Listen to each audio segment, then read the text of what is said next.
Gonna make a change for once in my life. It's gonna be real good. Gonna make a difference. Gonna make it right.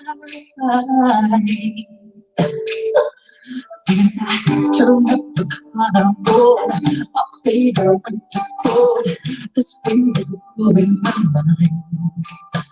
I see the kids in the street without enough to eat. Who am I to be blind, pretending not to see them? I saw us this sweet eye, a broken bottle top. Everyone never spoke. They follow each other all knowing you know. Cause they got nowhere to go. Otherwise, no one can know. I'm starting with the man in the mirror. I'm asking him to change his way. And no, the sun's coming and cover. If you wanna make the world a better place, take a look at yourself and make a change. Na, na, na, na, na, na.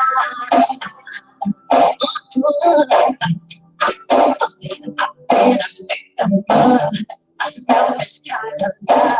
It's time that I realize. Love will go. I never do. Could it be pretending that I don't know?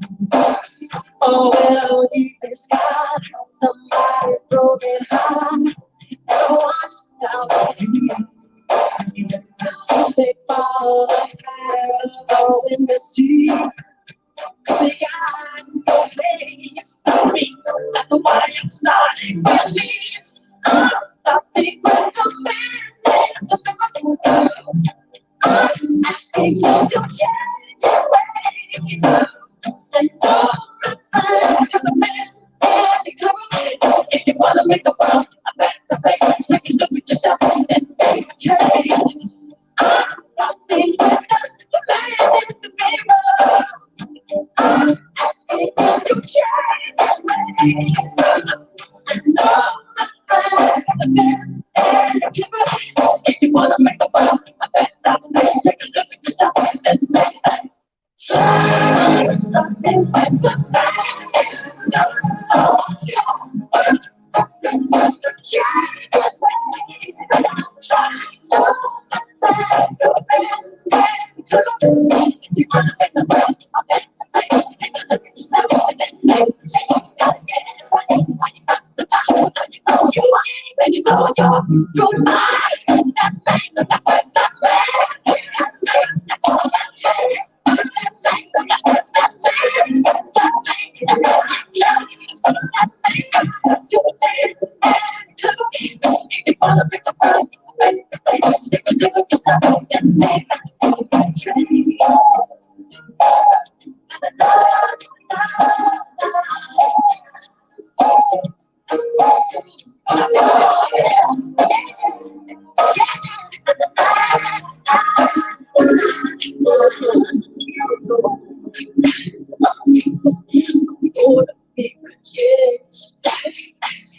real good. Some more.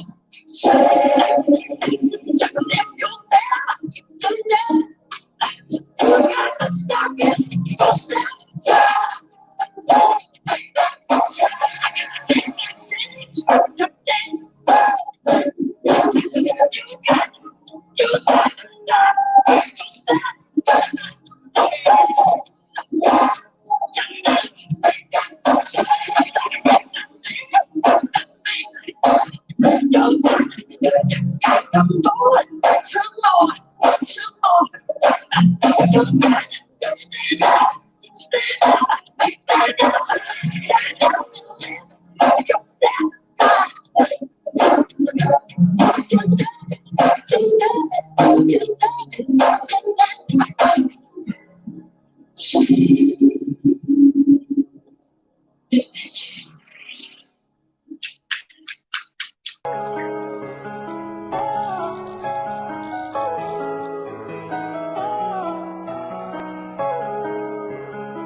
If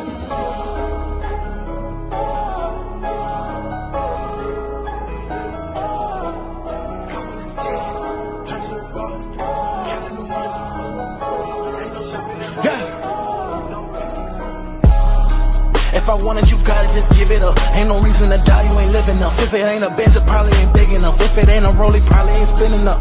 Just gotta check, now I'm in there. Back of the Benz, got a stanker. We in a party, August the tweaking. We killing everyone in there. Came from the bottom, I've been there. Now it's Prada and Chanel. What's the price, I can't tell. Gotta let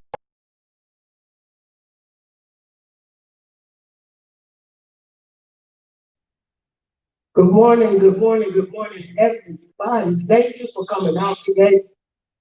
Before we get started, let's start off with a prayer because we are in the house of God. And I just want to do a spiritual check just to make sure I'm in good company. Y'all ready? Yeah, all hearts and minds clear? Father God, we thank you for this day. October 24th is a special day, Lord God. It's a special day because we're putting the world on notice that for all of our survivors that went through the deep blue seas, Lord God, and all the storms, we're thanking you that you allowed them to be in this place today, Lord God. We plan to set this place on fire. So we're asking that you touch every heart, every mind, Lord God, for all of us to be connected as one, because unity is important. And we're asking that you touch each and every last one of us, touch each speaker, Lord God, and may your grace keep carrying all of us. In Jesus' name we pray. Amen. Okay, so we're going to start off this day. You're smiling. I like that.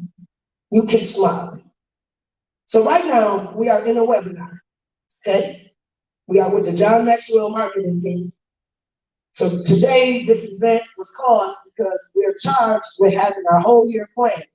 This is our first annual webinar, and we chose to do it on this day because we understand that there's two things that's happening this month.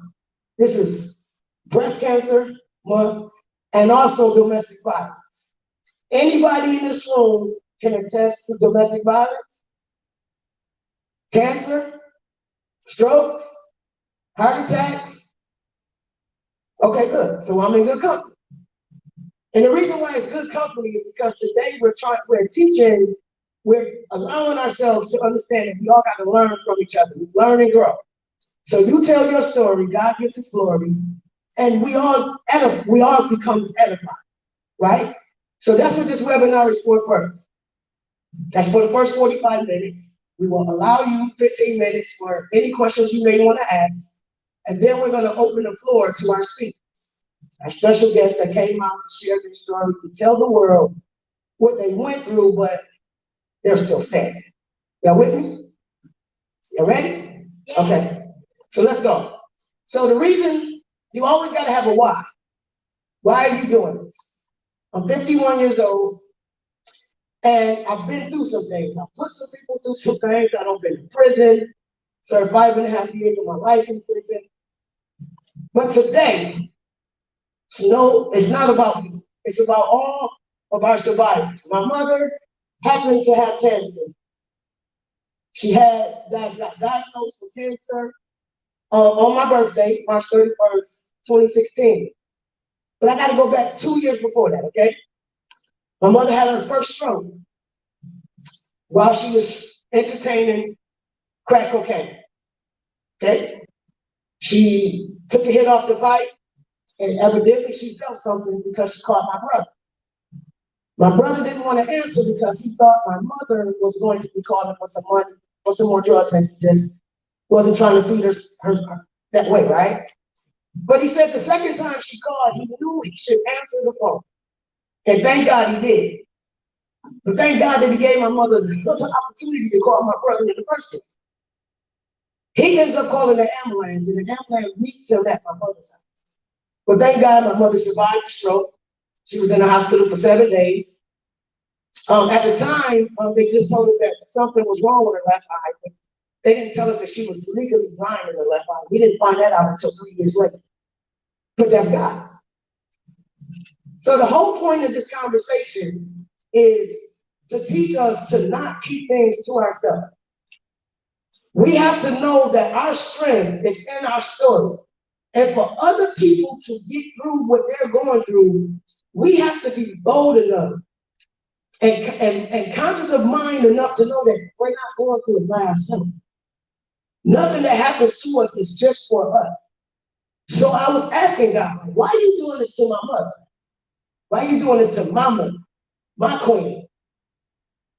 And the answer is, it's always, that's her assignment. When I had to understand that, it was the hardest thing I could ever imagine that my mother had to go through this. So I've been studying about cancer, and so this is the reason why I chose this to be our first one, because that was something that we had to really live through.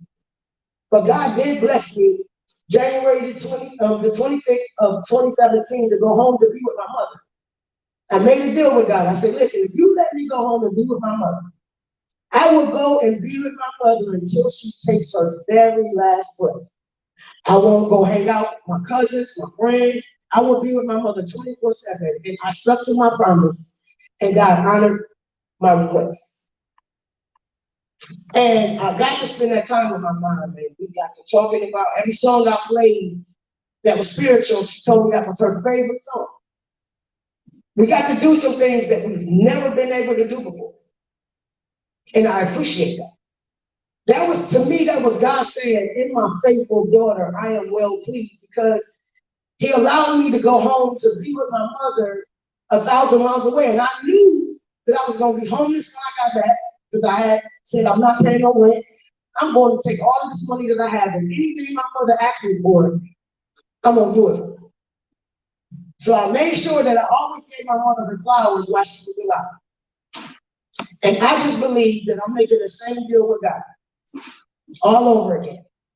I said to God, if you allow me to open up some organizations that's proactive, that anything people are suffering with, that you already give me the insight of what it is, so I can have it already created for this day. This day is to come out so everybody can know who we are and what we stand for. We're looking for collaborations because, of course, when a vision is humongous, it's too big for yourself. So this just happened to be one of those visions that is extremely large, and I know I cannot do it by myself. So today is a day that you get to find out why are we doing this, the names of all of our organizations, and to see who our clients could possibly be and who our partners can possibly be to help our clients. I have just designed an organization that's going to help inmates. Why? Because I was once an inmate. And when I was an inmate, I was never treated as an inmate. I was called a son, a nephew, a niece by the correction officers. So it was as if I was in a college campus away from home. I did not have a bad experience in prison at all, because God made sure of that. He says, wherever you are, I am there also. And even when I wasn't paying God no attention, I'm in prison for Christ's sake, so I'm not even thinking about no God. I was even childish and immature enough to believe that if I could just play on the people and say, I'm gonna go to church and I'm gonna just let them come and visit me on Sundays, I thought that I was doing myself some type of service, because now everybody thinks we're important because you get to visit every Sunday. That wasn't God's plan. Thank God it wasn't his plan. Thank God it wasn't his plan. So he showed me who I was when I was in prison. Every Sunday, somebody would lay hands on me and tell me that I was a warrior and I was going to win so many souls for Christ and I was going to win the youth back to Christ. That wasn't even nothing about my mind. I get out, no matter what happens, I could be selling drugs and the police could come to my room. Teddy bear, guns in the teddy bears, and they have the teddy bears in their hand, but they don't feel the guns. Pulled over, 7 felonies. Those 7 felonies is dismissed and expunged with no attorney. I wrote the expungement myself. When I started noticing these type of things was happening, even when I was doing wrong, I was always getting out of the situation. I'm on parole for manslaughter in the first degree. Couldn't really get a job, so because everywhere I went, nobody really wanted to hire me. So I started selling drugs. I get pulled over. Anything that can happen kept happening, but I kept being found not guilty. Sat in jail for 13 months, on parole for manslaughter for armed robbery. 2 Caucasian females whose fathers happened to be police officers. The jurors were all Caucasian.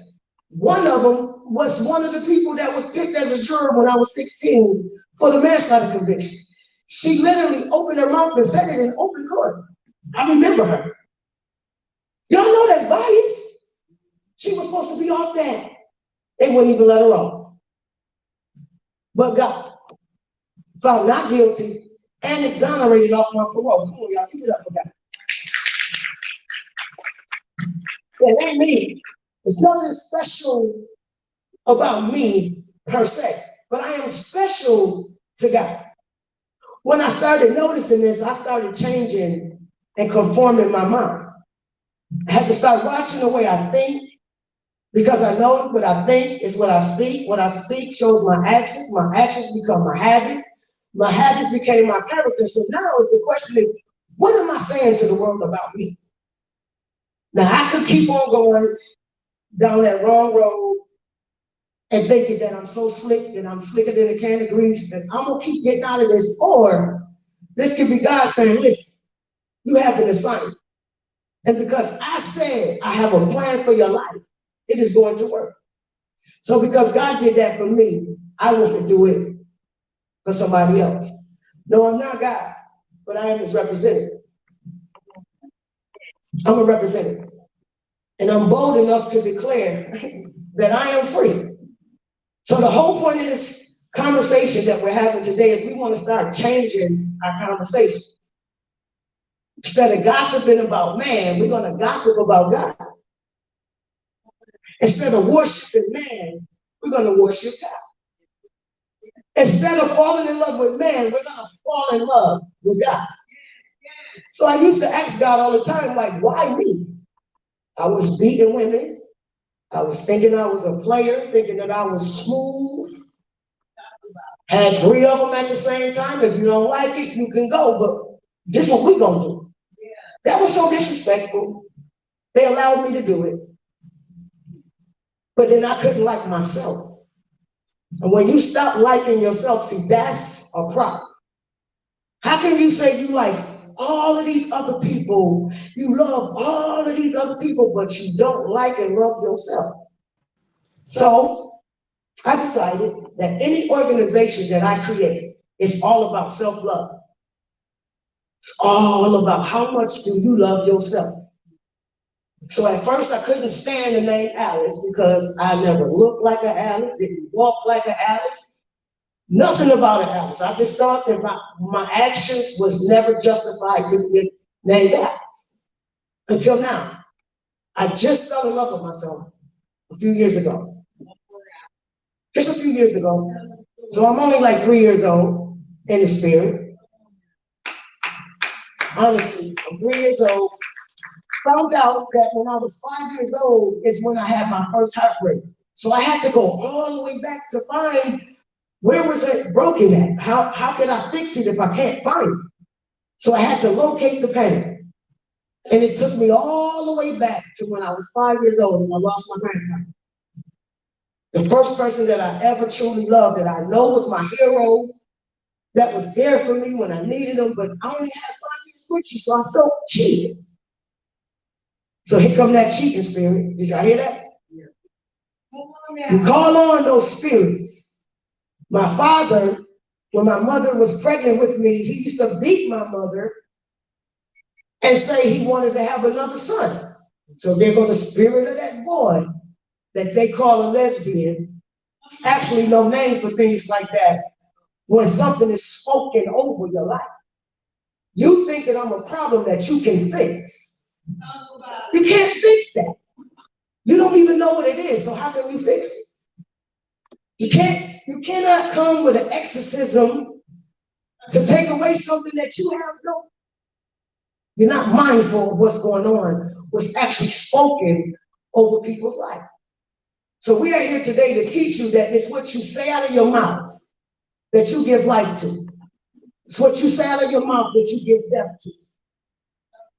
So if we're not strong enough to know what it is, then people can speak anything to us and have us waver, have us so swayed and confused, and we don't even know what's going on with ourselves. So how can I explain anything to you if I don't know me?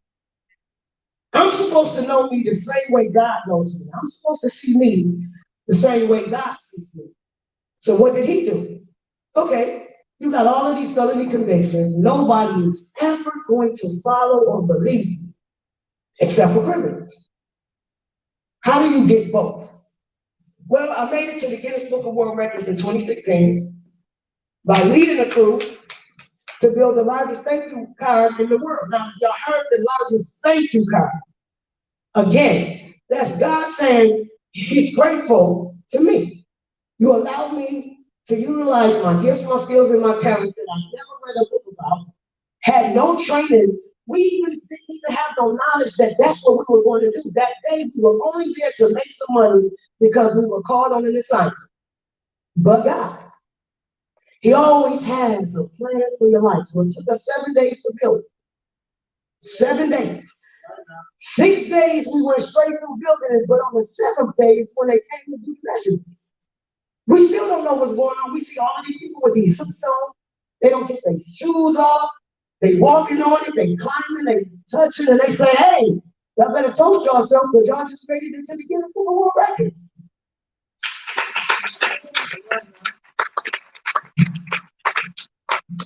2019, made it to the Super Bowl to be able to put the Super Bowl together. And now I'm telling you, there's nobody but God, because with a convicted felon, especially a violent felon, you can't even, that's Secret Service. That's the FBI. My background passes FBI and Secret Service. Nobody but God. So I'm just here today to solidify the realness of God. We have taken them out of every conversation. We took them out of the conversations in our schools. We took them out of the conversations in our courthouses. We took them out of the conversations in our churches. We did that. COVID-19 came and said, who you gonna believe? Now the enemy wants to tell us certain things, but I'm listening to what God is saying. You saying that this is an airborne disease. You want to do herd immunity. That means you want all of us to go outside and catch it so that y'all can fight against the virus. But then I hear God saying, listen, but it's me that's holding it back. It's just formed. It's not prospering. It's in formation. So what does that mean? We need to be in formation. Whatever the enemy does, we have to be proactive and do the total opposite. If we're following the enemy, that means we're walking with him. To buck against the system means you have to create some programs for the youth to arm our youth, because that's who he's after. He's saying, send them to school. Don't worry about it. They're immune to it. They'll live through it. But they're dying. And even if they're not dying in the schools, they're dying in the streets, because now crime is on an all-time high. Crime is higher now than it was before COVID-19. I just need the world to pay attention. I don't know what it's listening to, but all I know is they told me that fraud is up 140% before COVID-19. So now this gave the criminals the right to power. That now they really out. But corruption is being formed all over the place, right? We know that. So our programs is to counter-react everything that the enemy is trying to strike us. Our first program is the House of Divine Hope, all of our youth. This is the first part of our youth. It's not many, but it's a start, right? Long as we arm our children up, it's an experience and education that no tables can ever be turned away from our children. So it's best that we start teaching them now. Start speaking to them now, having different conversations with them than opposed to how you're supposed to sit in your car when the police come. We don't want to have those type of conversations. We need to be, you already need to know your constitutional rights. So we're equipped to do that with collaborating with PASS, which is an organization that's named Protection Against Search and Seizure. That's teaching you all of your constitutional rights, especially the one that's always being violated, like right now, is the constitutional right number 4. Our Fourth Amendment right is constantly being violated. Because when they pull you over, that's called an investigative stop. They only supposed to ask you one question, your name. All that, where you coming from, where you going, they not supposed to do none of that. And if you know that, you'll be better equipped to know how to handle them. And you start speaking their language. So that's what we're doing. That's what all of this is about. The first 45 minutes is just for us to introduce ourselves to you. The rest of the way is for all of you to come up. We open up our platform for you to tell your story. Now, we're trying something that we've never tried before. We're doing a webinar. That's what I'm doing right now. This is the webinar. We're doing a 30-day challenge. And we're also going Facebook Live. Because one of our organizations is telling us that we have to have 12 webinars for a whole year. This is just our first one. And you all are invited. I know you're here, but you are chosen to be here. This is a time that God needs to hear from you. And I am going to use my platform for a whole year. Wherever we are always going to invite you out to come and tell your story. If this is how we got to get your attention, if this is what's going to make the world pay attention to you, they will know your name. They will know you exist. And they will know that you matter. So many of us are dying and we won't find out about the person until they're dead. I was able to give my mother her flowers while she was alive. And God has given me my flowers while I am alive. So it's only right to do the same. So my platform is now not my platform. It's our platform. You want to talk, you come talk. You want to rap, you come rap. You want to sing, you come sing. You can write, we need you. You do plays, we need you. Because we're honoring you with performing plays from our ancestors. And I'm talking about before 400 years. What are you talking about that? We're talking about kings and queens, gods and goddesses. So for 6 months, that's how they're going to have to act. That's how they're going to dress. That's how they're going to talk. That's how they're going to walk. What can God do for a child in 6 months? Anything, right? So that's what we plan on doing. We plan on strategically hiding our kids in broad daylight. Instead of them being outside in the streets playing, we're going to open up parks where they can come play. We got a youth center. Come swim, come play basketball. Be on our drill team, our cheerleading team. We're designing so many things that they can do that they can never say before. And I know because I have 2 5-year-old twins that live inside of me. So listen, I'm one of the biggest kids you will ever see in your life. Okay? So that's what we're here for today.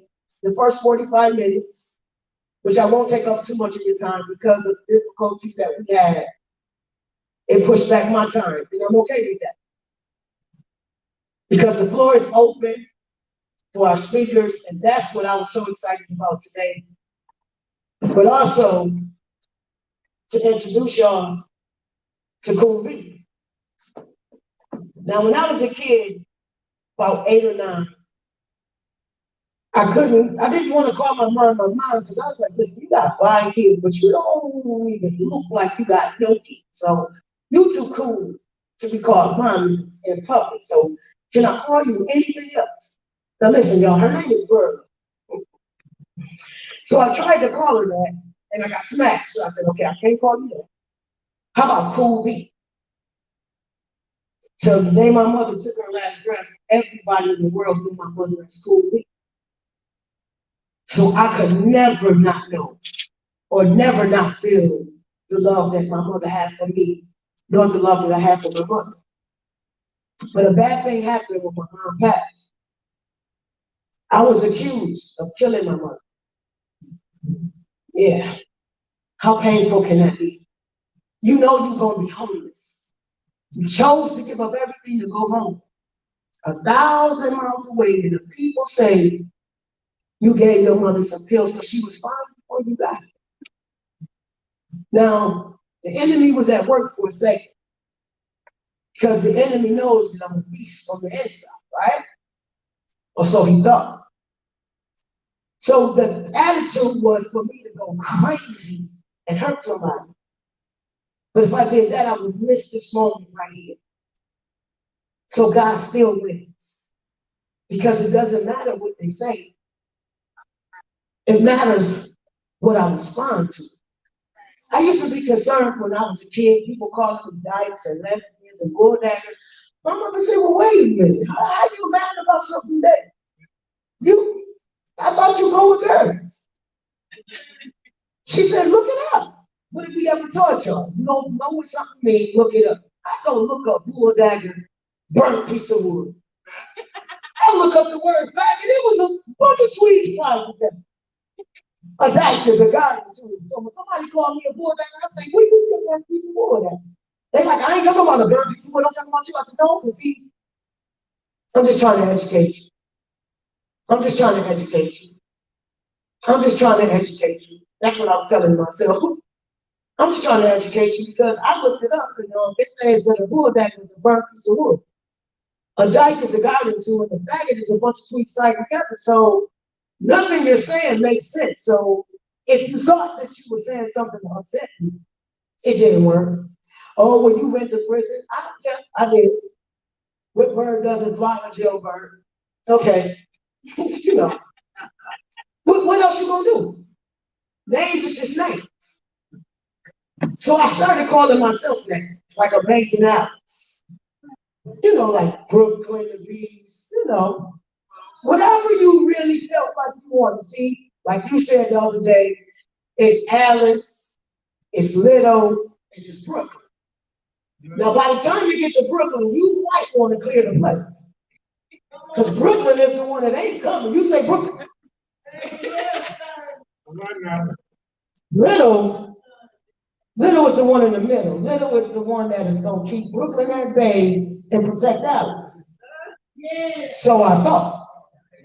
Until Amazing came out. Amazing to beat Brooklyn and Little together. Because that's the God in me. So when I started studying, they said that greater is he that is in me than he that is in the world. I have to start figuring, like, what does that even mean? It's my thoughts. It's what I feel from the inside that comes out, right? They're my flesh that is in the world. So if I keep giving into my flesh, I'm going to keep running into opposition. Or sometimes I'm just going to keep walking with them that I won't even realize it until it's too late. So this is what we're designing. What we're doing. I got you. But at any rate, like we said, we good for trial and error. This is our first one. And we okay because God is still good. God is still in control. He is still in control. No matter what the world is saying, no matter what number 45 is saying, no matter what. We just trying to put out positive messages. That's what our whole organization is all about. I have 15 entities inside me. Some of them has already given birth, and today you get to know about 2 of them. You get to know about the House of Divine Hope, and you get to know about freedom fighters, not freedom fighters. It's just an extra name from our ancestors. But it's them. It's them. It's her. It's him. It's us. We are them. We are them. And we are set free. We just got to start walking and talking in our freedom. So I chose today to be the day because of all of the fighters. Whatever you fought through, I can't wait to hear your stories. How many speakers do we have so far? I know I got that one over there. I got two in the back. Anybody else speaking today? Oh, you speaking? Oh, I can't wait to hear you because you've been smiling since you walked through that door. I'm hyped just because you're smile. So this is what this is all about, y'all. I need the world to hear your story. And I need them to know your name because you matter. You didn't make it through that for no reason. You made it because God said you were going to make it. Amen. He says, I know your ending before your beginning. Yeah. Then he said, I sent my son. Now listen, God says, I gave you my breath. And the angel said, why are you so mindful of him? Then he sent the son. So when I started really paying attention to the stories, then I started looking over my life, and every single time, say, how did I get from here to there? He said, that's when I carried you. So it's our job to carry each other. It's our job to go through what we go through in life, not to go through it for ourselves, but to get to something. So you can choose to keep going through the tunnel, or you can cross over the bridge to get to Jesus. I choose to take the rest of my life, for however long I have to declare that victory over others. It's what we speak over others. It's what we believe for ourselves. And it's not just what we think or what we speak, it's how we act. Do your character add up to what your mouth is saying? Because sometimes we write checks that I can't cash. All right now. That's our problem. So what we doing? We putting our youth to work. We having them design different positive messages that's going all out. We have a disc program for the youth to help them understand if they don't know who they are and how to express how they're feeling, it's going to stay bottled in. They're going to keep suppressing it. And the more you trying to tell them what to do and how to do it and what they should believe, and they can't have no thoughts of their own, then they go out into the world and the world is doing the same thing. Now we're expecting our children to act like children. How can they be when we don't even know the kind of pain that they are in? We don't know the HE double hockey sticks that our children is going through. So how can we just say, that's a shame. Look at our son. He wearing his pants sagging. But what happened? We let people come into our house and tell us how to raise our children. We let a lot of our own rights go. And now they're shooting our children and not even knowing their name. Right. And then they're getting away with it. So we're organizing our youth to the point where they're going to be able to stand up and fight against their constitutional rights. They're going to be able to go to court. And when they go to court, they are going to be well equipped to say, hold on, this don't seem right. Because when I went to court, I was noticing that, I don't know how I knew that the second victim was in the courtroom while the one was testifying. But I leaned over to, I can know now why now, because of my spirit. But then I didn't know. I said, hey man, how could both of them be in the courtroom at the same time? I said, ain't that illegal? My lawyer said, what are you talking about? There's only one testifying. I said, no, the other one is sitting in here. He gets up and he calls her name and she stands up. But you still was going to let that go. Those are our rights that are being violated right before our eyes. So you got to have a visionary or any organization that you have, any job that you work at. You want somebody that can see something before it happens. As scary as it is, you need somebody that can see it. So that's what we're doing. This program is to let the youth know who they are, not just the youth, because we have it for adults too. Because we so screwed up too. We let divorces, we let relationships, we let everything tell us who we are. To where we go through so much that we lose sight of who we really are. But even when I was in prison, I wasn't in prison. So how can I be in prison outside of prison? So I will not allow myself to be in prison. imprisonated by the thoughts of others, imprisonated by the people that sits on the pulpit and can only say you making God throw up and God is upset with you and God don't want nothing to do with you. And I'm saying, well, wait a minute, did you make it to the Guinness Book of World Records?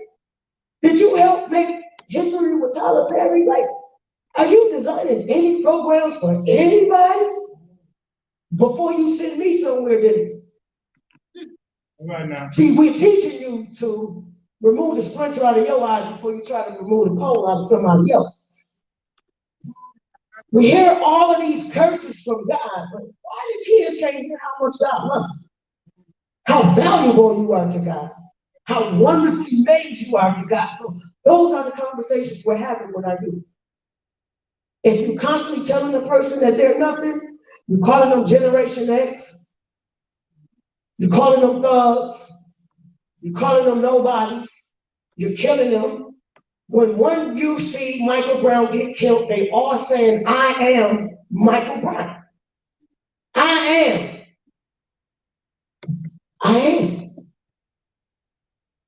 So they're seeing themselves getting killed over and over, and it seems like nobody is doing anything for them.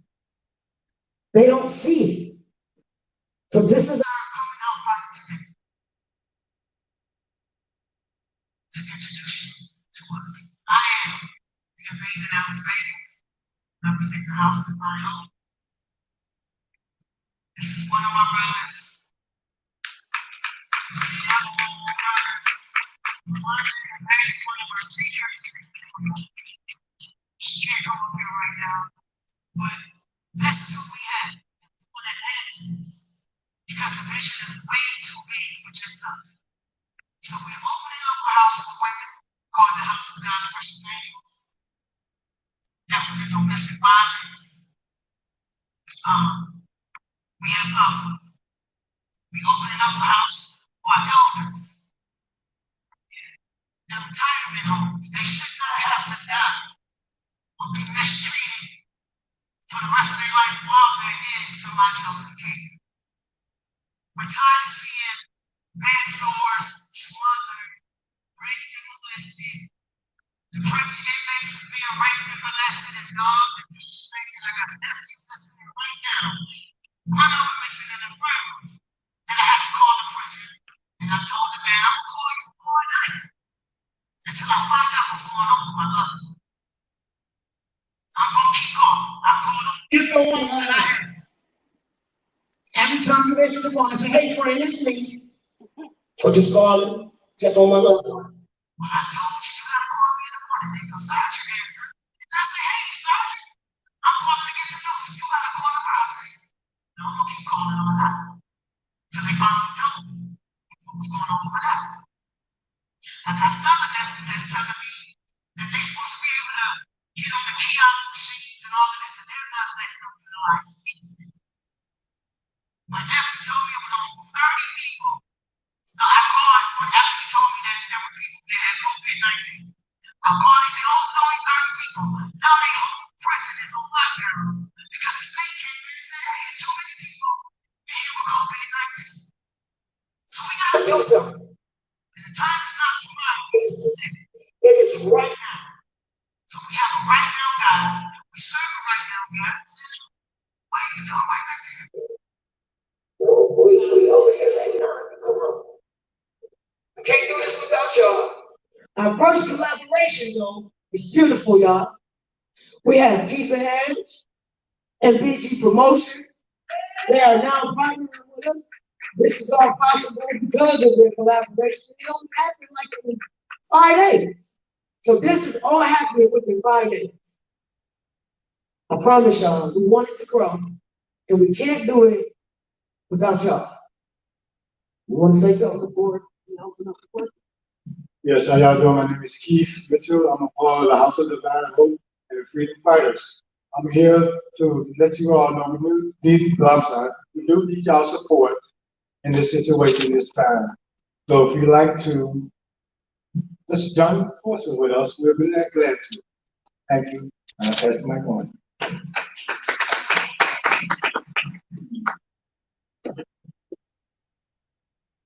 Good afternoon, everyone. Good afternoon. I'm the Reverend Tony Williams. I represent Redemptive Life Christian Fellowship Center, located in Conyers, Georgia. My pastor is Dr. Mark Thompson.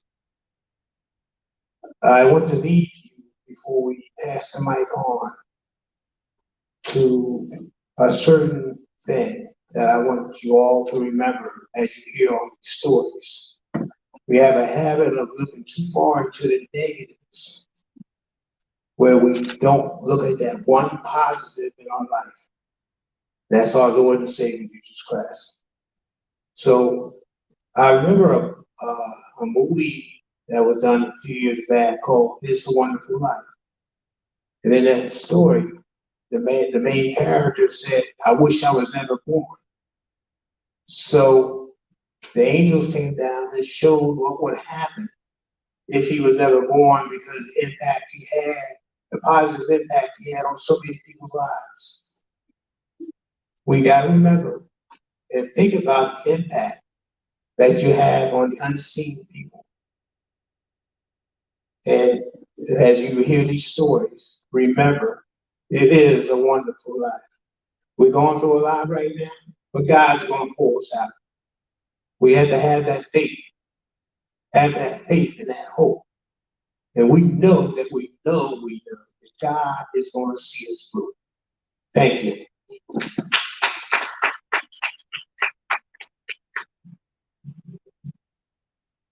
Good morning. I'm a part of this organization, thanks to Little, who I call my brother for the last 17 years now.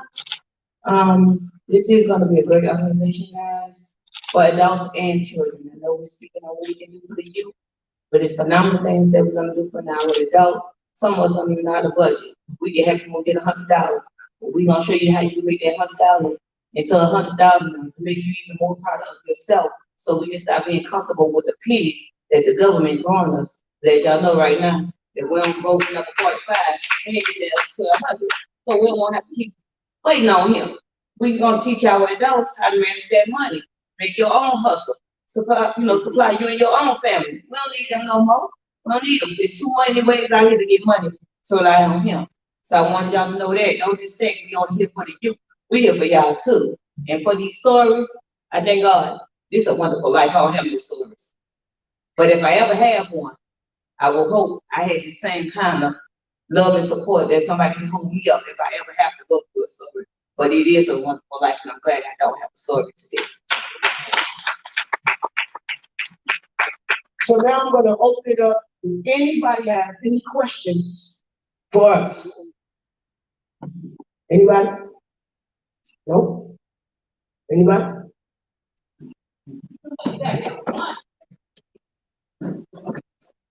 All right, well, we're going to pass it over to the next. You got a question? Oh, no, he's right there. All right, so we're going to give y'all some entertainment real quick to smooth y'all over to get ready for these heartfelt stories, because we know that it cuts deep, but we need it. Okay? So thank y'all for listening.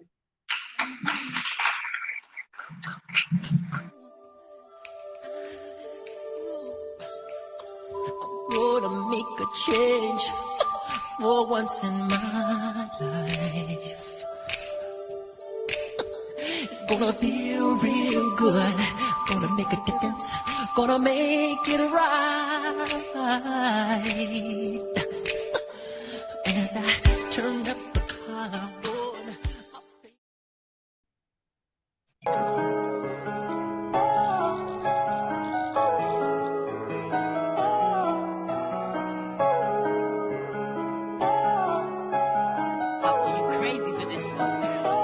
Oh, I love Legacy.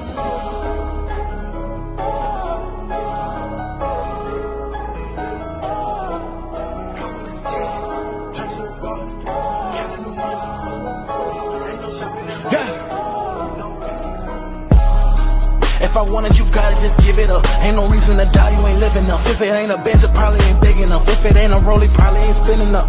Just gotta check, now I'm in there. Back of the Benz, got a stanker.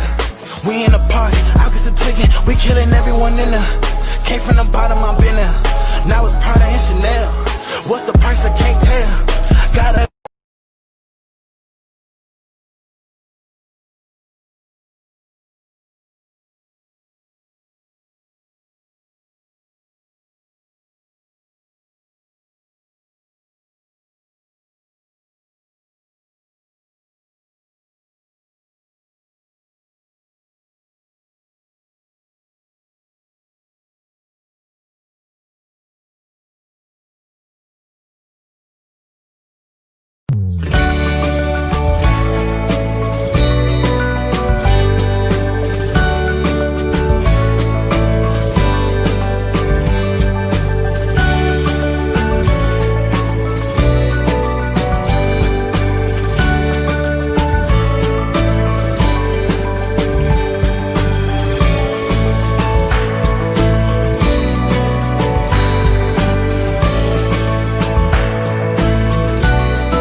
Okay, here we go. We back live. I'm your girl to the edge here. I'm gonna talk to the folk. I'm talking to the folk again, and I am the host that does the most to make sure there's never a dull moment. We about to get up in this thing for the House of Divine Hope. We got speakers. We just heard a phenomenal, amazing little Alice Brooklyn. Y'all in the background. You gonna give it up again? Thank you.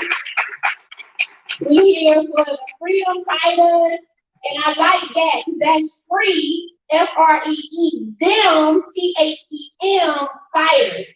That was so dope on so many levels, how you come up with it. I want to be teaching them something. Give me a name. So come to the stage. I'm really not going. I'm gonna keep this thing rolling because we got a lot going on. We got food, right? We got food, y'all. You ain't here, you better get you 659 Longman Street. This church. This the church. I gotta get a church name. Jesus, forgive me, Lord. Come on, Mr. I Love Legacy. Y'all give it up for I Love Legacy.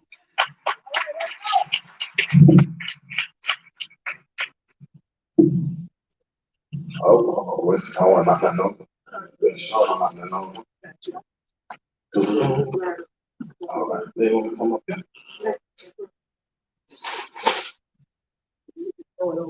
Yeah.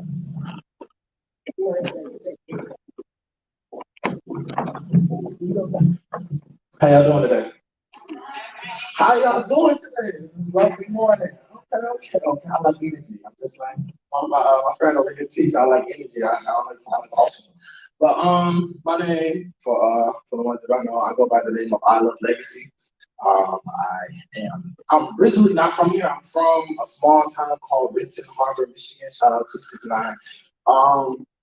And when it comes down to stories, I have one of my own. I'm not going to be so long on it, but it's briefly because it helps explain the song I'm about to do. I'm from a small town called Benton Harbor, Michigan, which is the #2 violence in my state. Honestly, guys, I'm not really supposed to be here, but God, He provided and made a way for me to be here with you guys today. When I graduated from high school, it was God saw fit to bring me here, just to bring me here to get me out of that environment. I was going through some things back at home, life-threatening situations. But me, you know, being at a young age, I had just graduated at 18. The life expectancy there is not to make it past the age of 20. Y'all, I'm 20. I'm still alive here. I just thank God for that. On top of that, I thank God for survival of life. And then on top of that, not just surviving life, growing older, you have these things called, I call them growing pains myself, but there's a lot of mental things that happen too. So I would like to be a witness for the ones that are dealing with mental issues that won't speak on it. There are some people that cry themselves to sleep every night, but wake up with a smile and be around people every day. And you would never know that they're going through stuff, being tortured in their mind. But they still have that joy, that peace, that love. I call them Machiavellis. The reason why is because in their mind, they are wishing they weren't here, but they are still alive. So technically, and there's a verse in my song that I'm about to play. It says, "Dead man walking." I myself am a dead man walking through all the stuff that I survived. You know understand? Survival. Being able to survive. Help us. That's a word that just sticks with my life. But without further ado.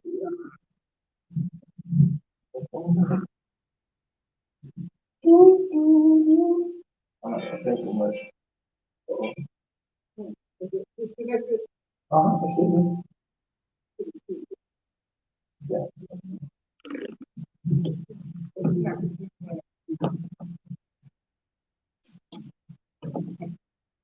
Blind man. What should Give us a second.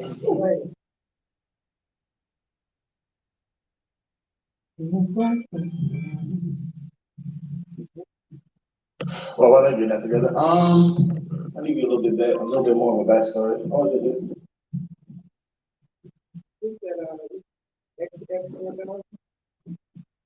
Yeah.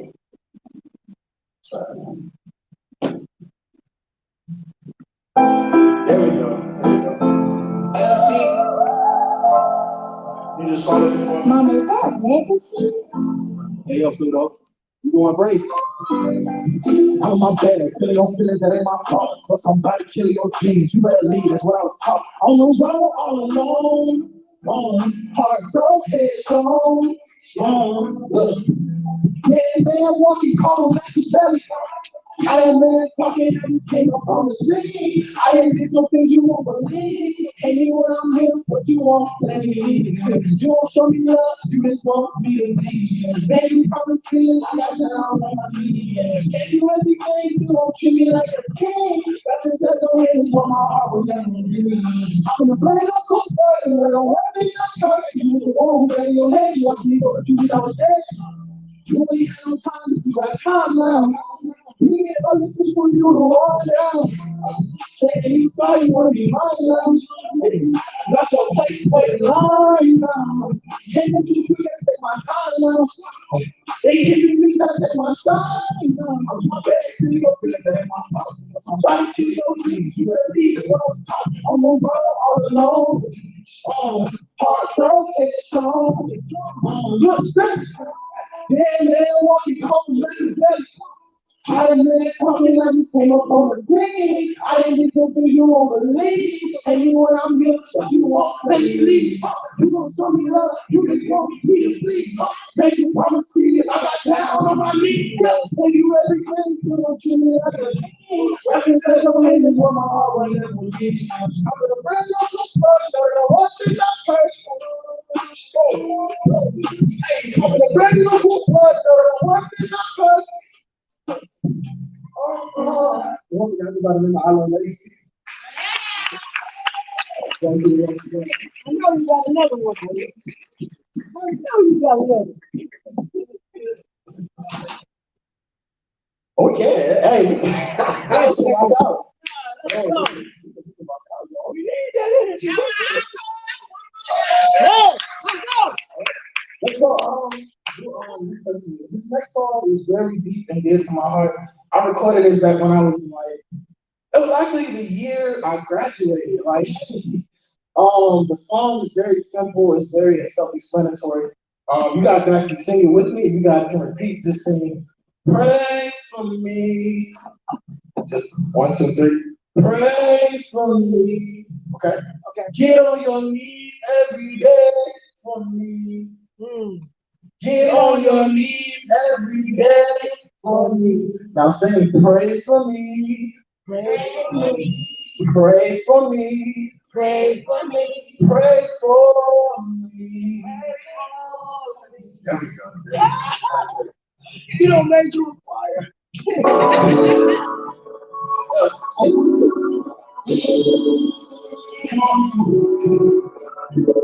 Yeah, yeah, hey, we are, we are, hey, we are, hey, we are. Listen to the words.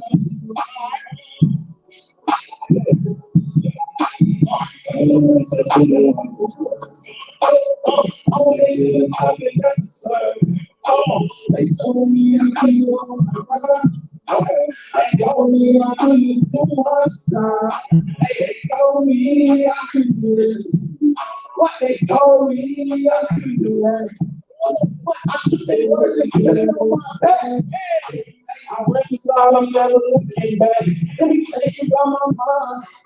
Yeah, and how I lose it every time. Yeah, and how I gotta say it's fine. Why? How we switch up every time. Yeah, let me take it on my mind. Yeah, and how you are. Yeah, and how I love you, man. But I gotta say it's fine. That's what I say. All I say is, pray for me, pray for me, pray for me, pray for me. They say on me, they say on me, they say on me, they say on me. 1, 2, 3, pray for me. Hey, pray for me. Get on your knees and pray for me. Pray for me. All I need to pray for me, pray for me, pray for me, pray for me, pray for me, pray for me, pray for me, pray for me, pray for me, pray for me. Walk to the church on a Sunday morning, man, I'm for it. Yeah, when it came down to dress code, Lord, Lord's way. I asked you, Lord, for forgiveness. I ain't took my hat off in the service. On the stage was a witness, but you never know what happened behind the curtain. That's what you don't see. They gonna tell me how to live. Come on, I want to win. I want to sound so bright. They want to be gentle. It's hard to marry my dream girl because I'm almost something like a once you like that. I never stop me. I'm still going, not giving up without a fight. I stay in the go on time. And fly like height. Lord knows what I'm in this life. I'm going to make it through the night. Lord knows what I'm in this life. I'm going to make it through the night. 1, 2, 3.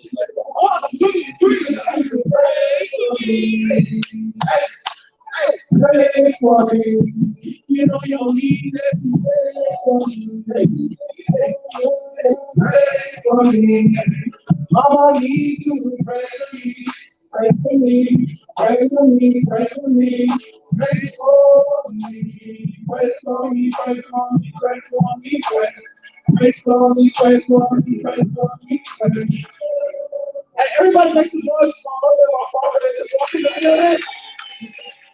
I really need you to keep praying for me. You know what the name of I Love Legacy? You can look me up on any platform. ILUV Legacy. You can Google me, anything, it'll pop right up for you.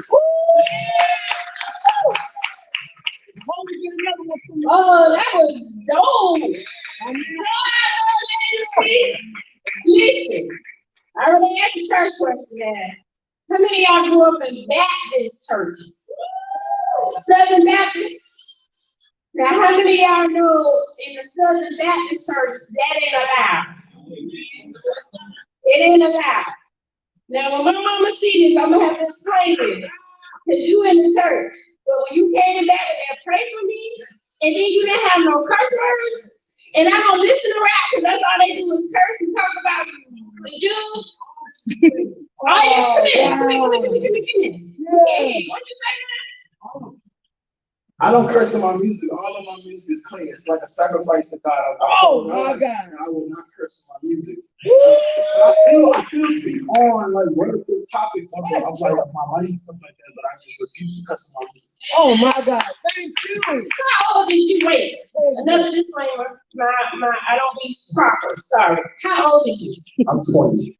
20? I am 20 years old. What? Man, come on, y'all, give it up. That's how you. This is how you. This is what amazing Alice is talking about. Y'all give it up for Alice. That's what she said. I just met this man today, y'all. All I know is Gigi. She said my brother wanted to perform, and I just found out this man is 20 and don't curse in his music. That's what we're talking about. And what's so funny, y'all? You showed and I meet it last night when we were discussing. She said, "Well, I couldn't get one of the entertainers because the music didn't flow in." So I talked to them after, and I'm like, "Lord Jesus, you I don't know, cut my music off, but we could put it in. I promise." See, I make sure I check out.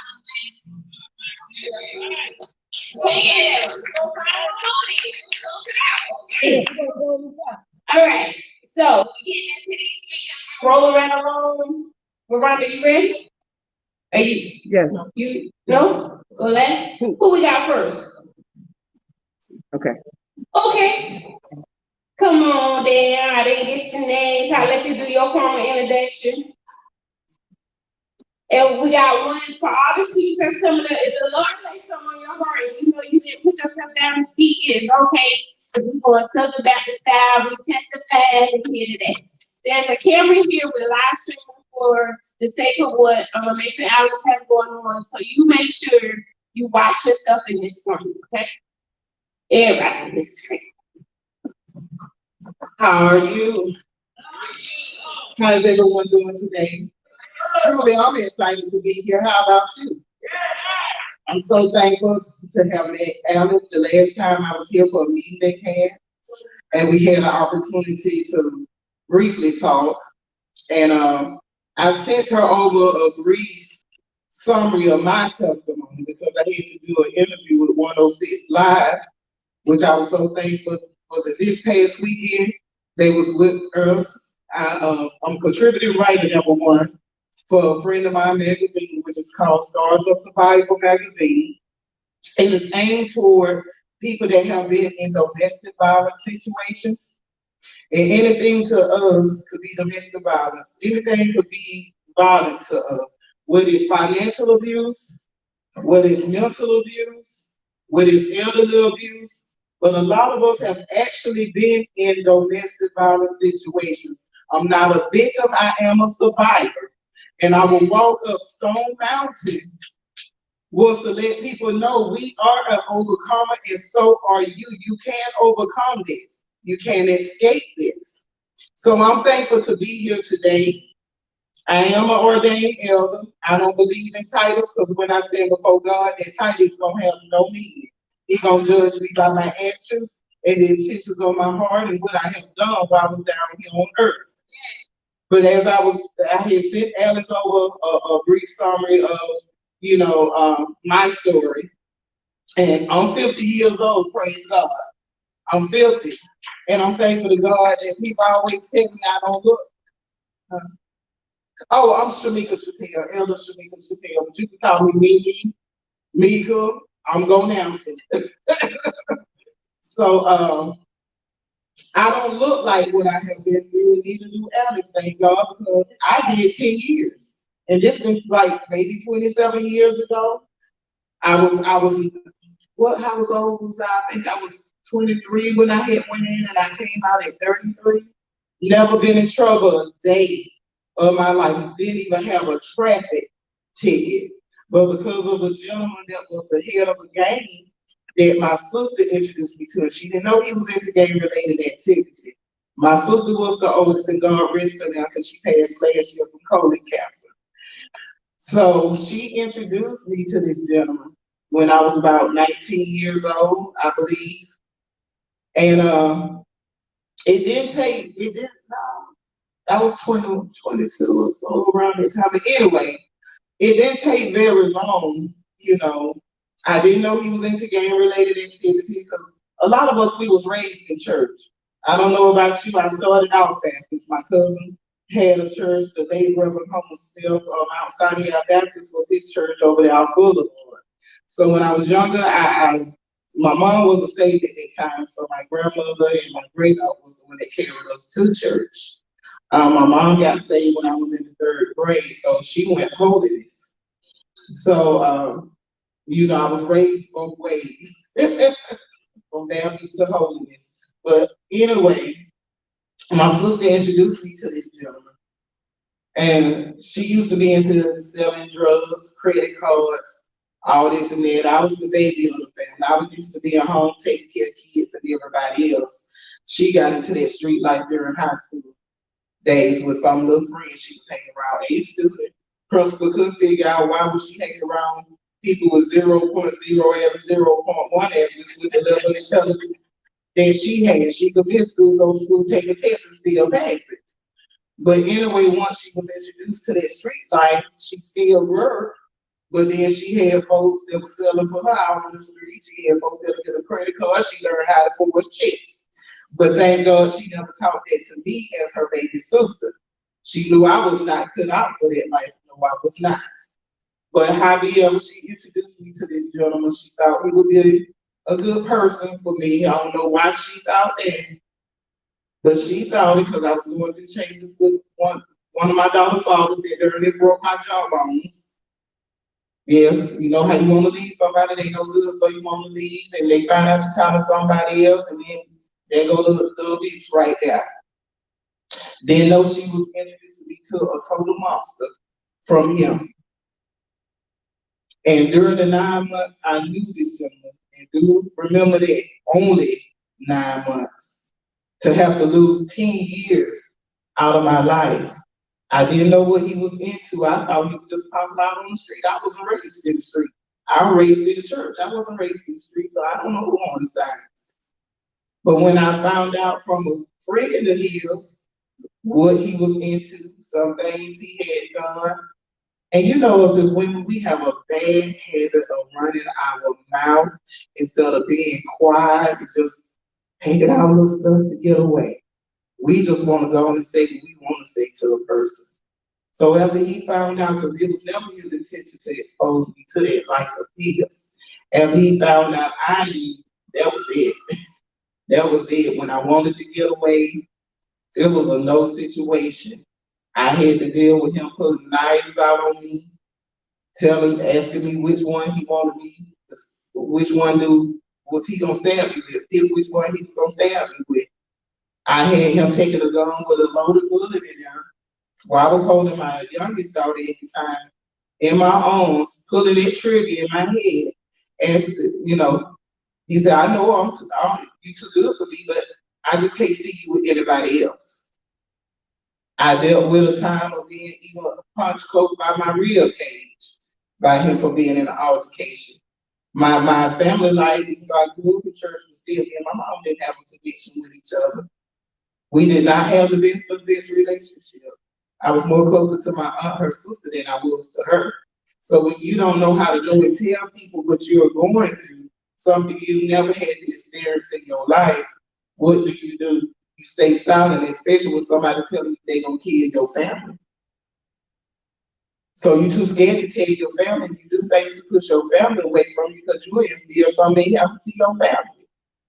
But needless to say, him and some friends kidnapped, and this was a highly publicized case here in Atlanta in 1993, with a guy called Mon Donegan on this Mon, and the gang he was the head of was called Doom, which he said Doom stood for destruction, I want, and mission. And trust me, destruction was there. It was there. And I was the result of that destruction, but thank God for his grace. But they kidnapped a young teenage girl from downtown, brought her to an apartment I had, where they tortured her for, I think, a period of 3 days. And they ended up killing her. And the only thing that stopped me from catching the murder charge, I was present when the murder took place. But they still was going to charge me some because it was my place. and they say I did nothing to him. They already read in the statements what he had done, threats that was made against my family, how he said that we did everything, we was gonna die too. But because it was a highly publicized case, and not only did he have a case in Fulton County, which I was in going on, he had a murder case in DeKalb County going on at the same time. So one person trying to clear their name, put everything off on everybody else, but the co-defendants told it. And another thing that saved me, because out of everybody, his little homeboys and buddies, I was the one that he thought was gonna tell on me. But I was too much in fear to tell. But all of your buddies that you had in my place that I used to see don't bring to my place. I didn't know your friends. Those was the main ones that told on you. And they was with you in all your dirt, and you was helping you with the dirt, but who ended up looking like the worst corporate at the end? He did. So out of this murder case, I forgot, was it a 9-count indictment? Here I am, just 23, just turned 23 that May, in August, I was locked up. And here I am having to go through a case with somebody telling me I'm standing to look at the electric chair for a murder I didn't commit, along with these other people. So just think of the devastation my family even had to suffer. Because this case went worldwide. It was worldwide news. I'm the baby of the family. They used to my sister doing illegal bets. But I'm the baby, the one that stayed at home, the one that stayed out of trouble. They ended up in trouble because of my sister introducing me to somebody just because of her life. Just because of her life. And she lived to regret it because it hurt her that her baby sister had to go do time out of her life for something that she did. You introduced me to this monster. But I stayed in Fulton County Jail for 2 years, 6 months, 5 days. Before that 6 month, 5 day came, at first, like I said, they was offering the electric chair.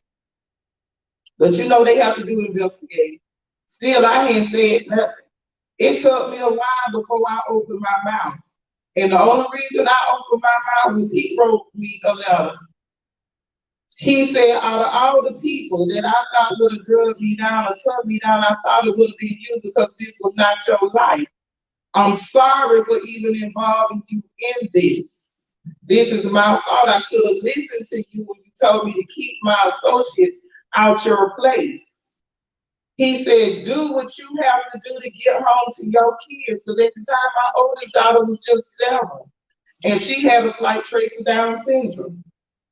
Then I had a daughter that was 4 and a baby that was 1 year and 3 months old that he was crazy about. He was crazy about all my kids, despite his ways.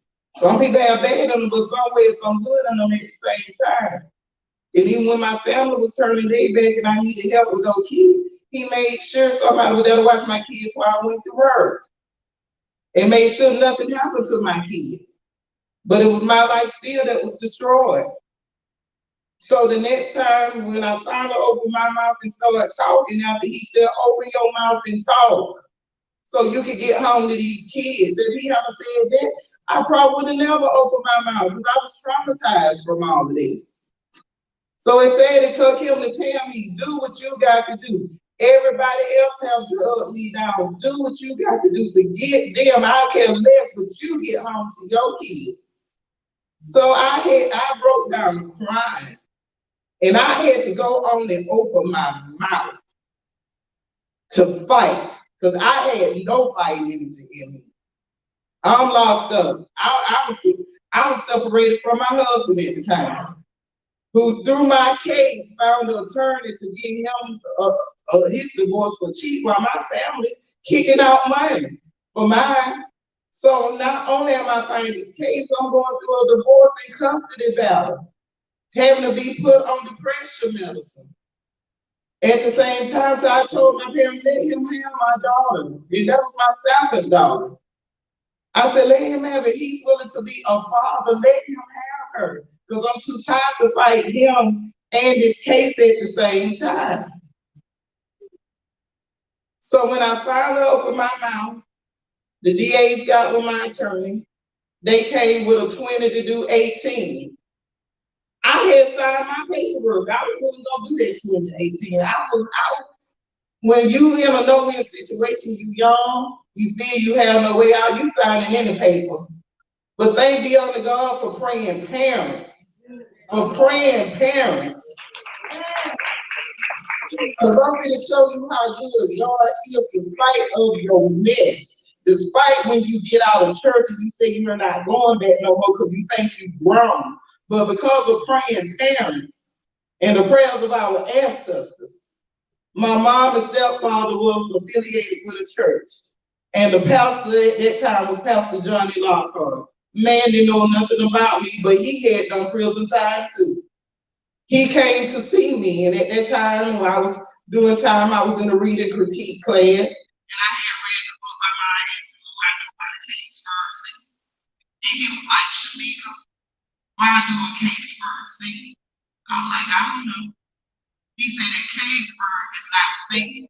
No animal likes to be caged. The bird is crying out for freedom. He said, what are you gonna be? Are you gonna be that cage bird? He said, God showed me you was gonna get 10 years. They're gonna come back and offer you 10 years. He said, your 10 years is gonna be what you make of it. It could go easy for you, or it could go hard, but it's gonna depend on you what your 10 years is gonna be. Lo and behold, before time for them to go to trial, my attorney came. Okay, here's what the district attorney is offering. Because they're not going to let anybody go because everybody's still to make a higher office on this highly publicized case.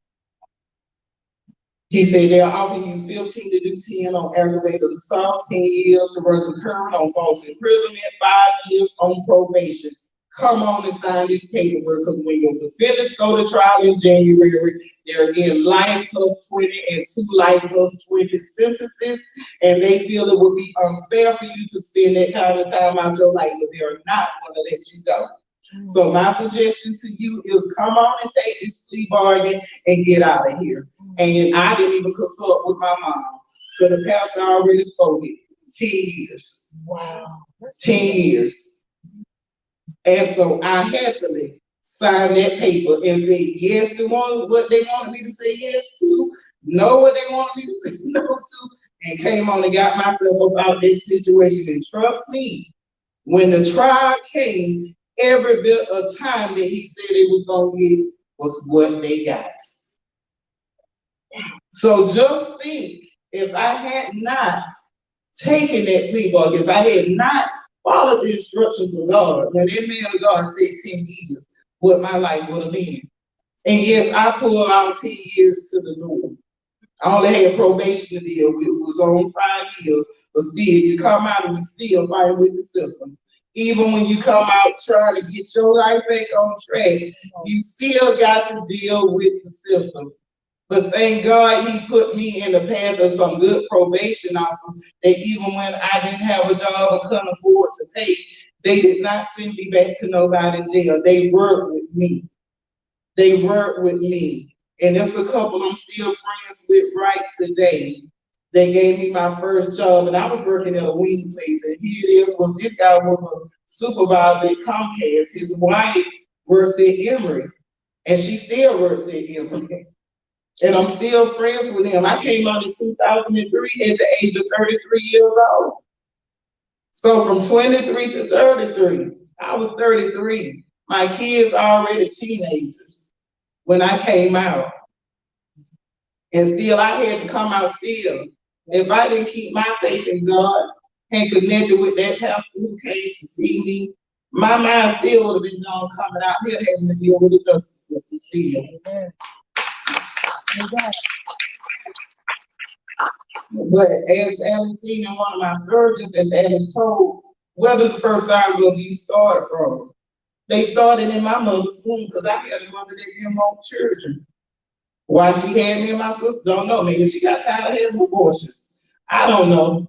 But she did not want kids, but she had us. And I could have died even in her womb because she went into a coma before I even was birthed out of her. She was in a coma. Had to get 2 blood transfusions. They didn't expect my mom to make it. My aunt came to the hospital in the So because of our parents, sometimes and the issues they go through coming up, the hurt, the abuse, the rape, the molestation, whatever they go through, that they have been kept silent all these years. They go through, what do we become a product of their anger? And even though she provided us with the material things, trust and believe, because what she didn't have, she gave us. She went to Morris Brown College. She came from the country. This is where I get my country accent from. I was born here in it. Now I'm a Brady baby. But her home was Salone in Greensboro, Georgia. And we would sit there every summer. And I had proper grammar. So I kept going to the country. And my cousin like, you too cityfied. I used to call the roads streets. They were like, where's the street down here? These are roads. Say if you're going up there on the road, this road. You're too cityfied.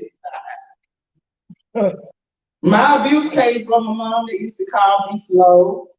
My sister was the oldest. She was the one that was, we got a lot of Indian in our family.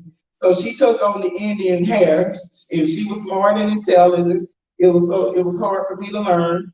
So just imagine being picked on in school, being called slow, dumb, stupid by your parents, being told the other church kids was gonna be more than you and your sister was. You speaking negative about life. You wasn't even speaking blessing, you was speaking every negative that you could about life. But a hurt person hurt people.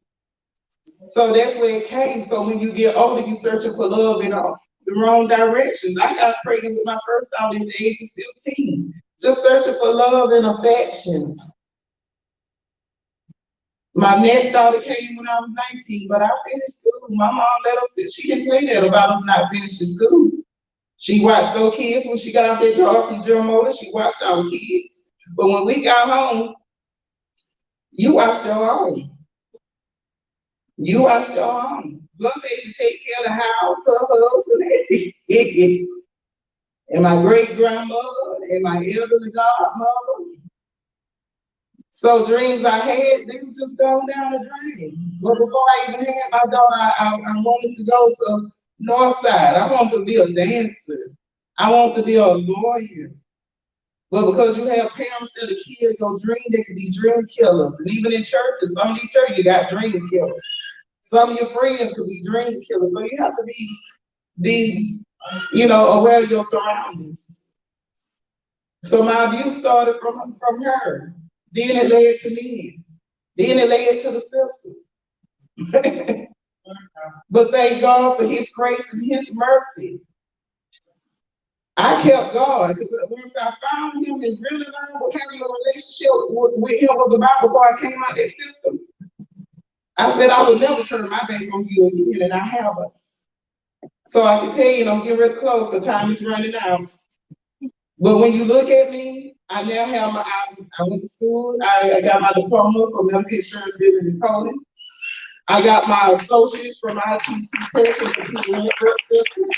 I would have had my bachelor's in cyber security. They had to close. I was 2 semesters away from my bachelor's. But I'm back in school at Strayer University getting my bachelor's in business administration. I'm a contributing writer for Stars of Survivor magazine. I was once a part of New Order National Human Rights Organization with Mr. Gerald Emerson Roll out here dealing with police brutality and corruption and trying to build a gap between the city officials and the community. Right. Plus, like I say, I went from being a minister to evangelist to ordained elder. All right, then. So that goes to show you, you don't have to be what society say you are. You are overcoming. You can do all things through Christ who strengthens you. And this is my story. Amen. Amen. Thank you for that dynamic story, Miss Elder Chappelle. Can you tell us how to find you? You can always find me on Facebook, Shameka, SHAMEKA, Chappelle, CHAPPLE. I'm also on Instagram as Shameka Chappelle. So you can find me on both of those social media pages. Thank you. Y'all give it for Miss Elder Shameka Chappelle. Next coming to the stage, is the reason why I'm here. Veranda, I interviewed this beautiful person. I met her through BG about a month before I interviewed her. And all this right here she doing, she wasn't doing. So to see her doing this and then to see all she's come through, I'm gonna let you tell your story. I'm gonna tell your story. But do you need to sit down or you gonna stand up? Okay. Okay. Look at God. Okay. Here you go. Give me a high hold. Oh, okay. Give honor to God who's the head of my life. Oh my God. Thank God. I give honor to God. Thank you, God. I thank God for everything. I think, okay.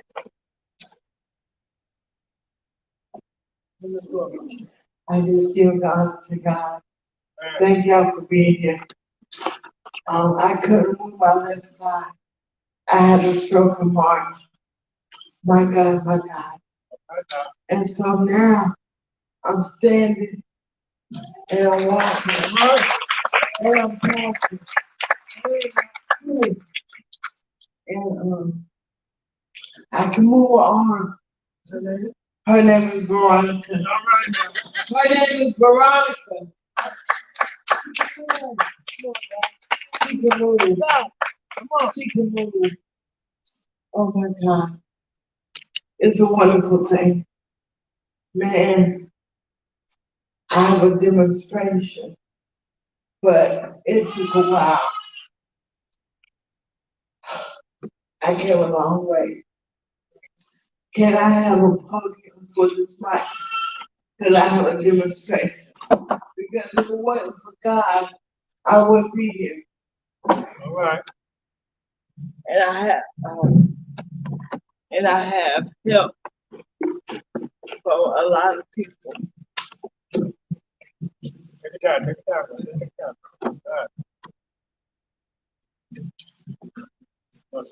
So no, I don't want to sit down. Thank you, Slim. But I've been sitting for a long time. I've been in a wheelchair for a long time.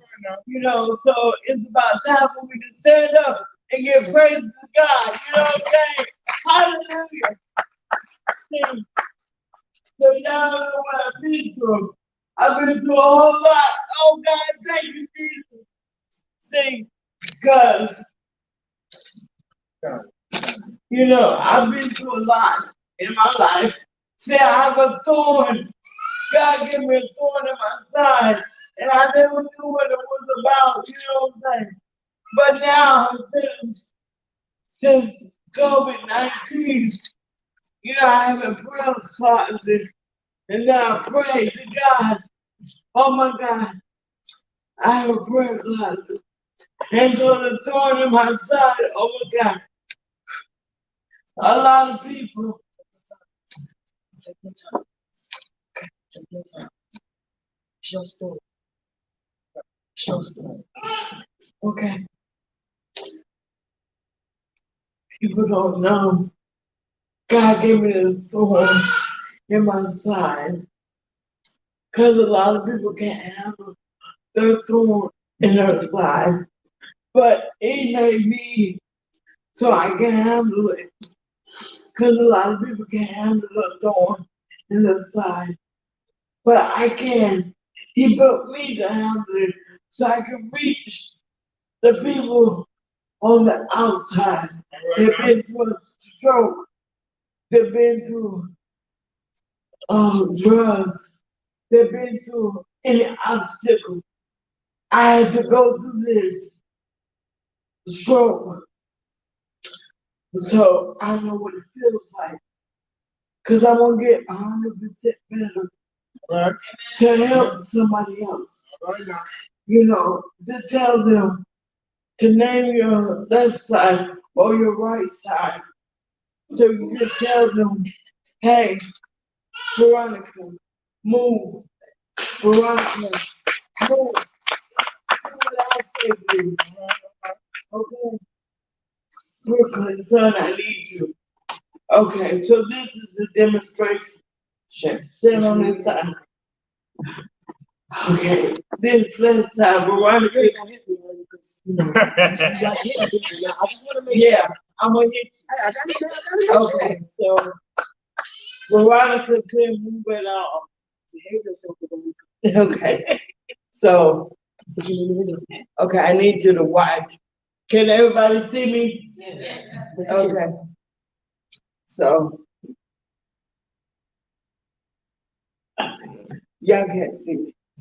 Okay. Veronica can do that. Okay. Okay. You ready? You ready? I don't know. I'm ready. Okay, so do this, this, and this. Okay. Okay, and then we're gonna do this. Okay.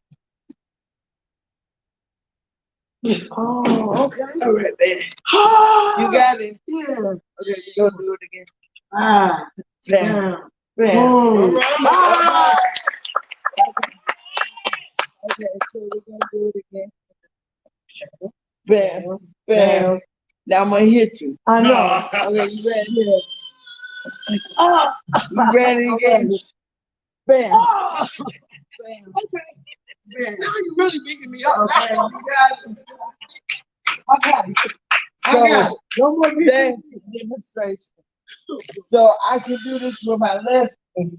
You know what I'm saying? So that's the power of God. You know what I'm saying? That's God's power. That I can do this with my left hand. I couldn't do that at first. But the power of God, I can do that. That's the strength of the Lord. It's powerful. I'm getting better. I love it. I love what God is doing in my life. I have it. God is awesome in my life. You know, thank y'all for being here for my testimony. It's more to come. I'm a part of the house of divine. This is my son. This is my son. I love him.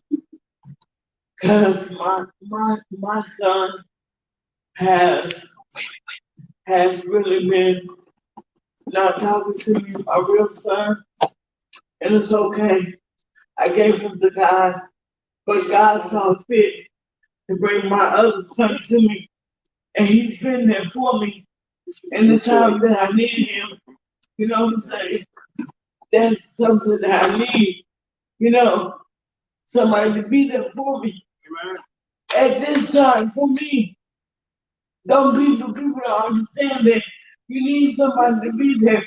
And Brooklyn has really been there for me. Only nobody but God has been there. Oh my God. Brooklyn has been there for me. I love Brooklyn. I love my son. You know what I'm saying? Oh my God, thank you all so much. Thank you. Yeah, please give it up for Veronica. Congratulations, Veronica. You have truly came a long way. That's a blessing. That's a blessing. So listen, y'all, we're about to transition downstairs because I heard the food is ready at them. So it is time to eat. But before we go downstairs, we got one more speaker. We're doing all the speakers.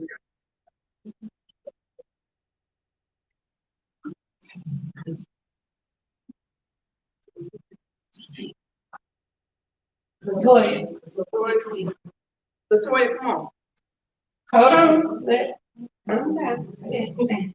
So we're gonna have Miss Latoya Williams come forward, give her testimony. Then after Latoya, we're gonna transition downstairs so we can eat. And we got 3 more speakers who are actually gonna speak downstairs. And if the Lord placed it on your heart to share a story, let me know, and we're gonna share it downstairs. Come on, Miss Latoya.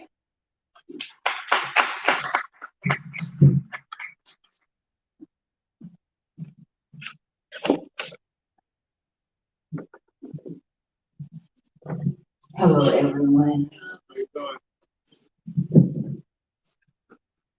Now, I'm like Tisa, I love legacy. I'm not a quiet person, I like excitement.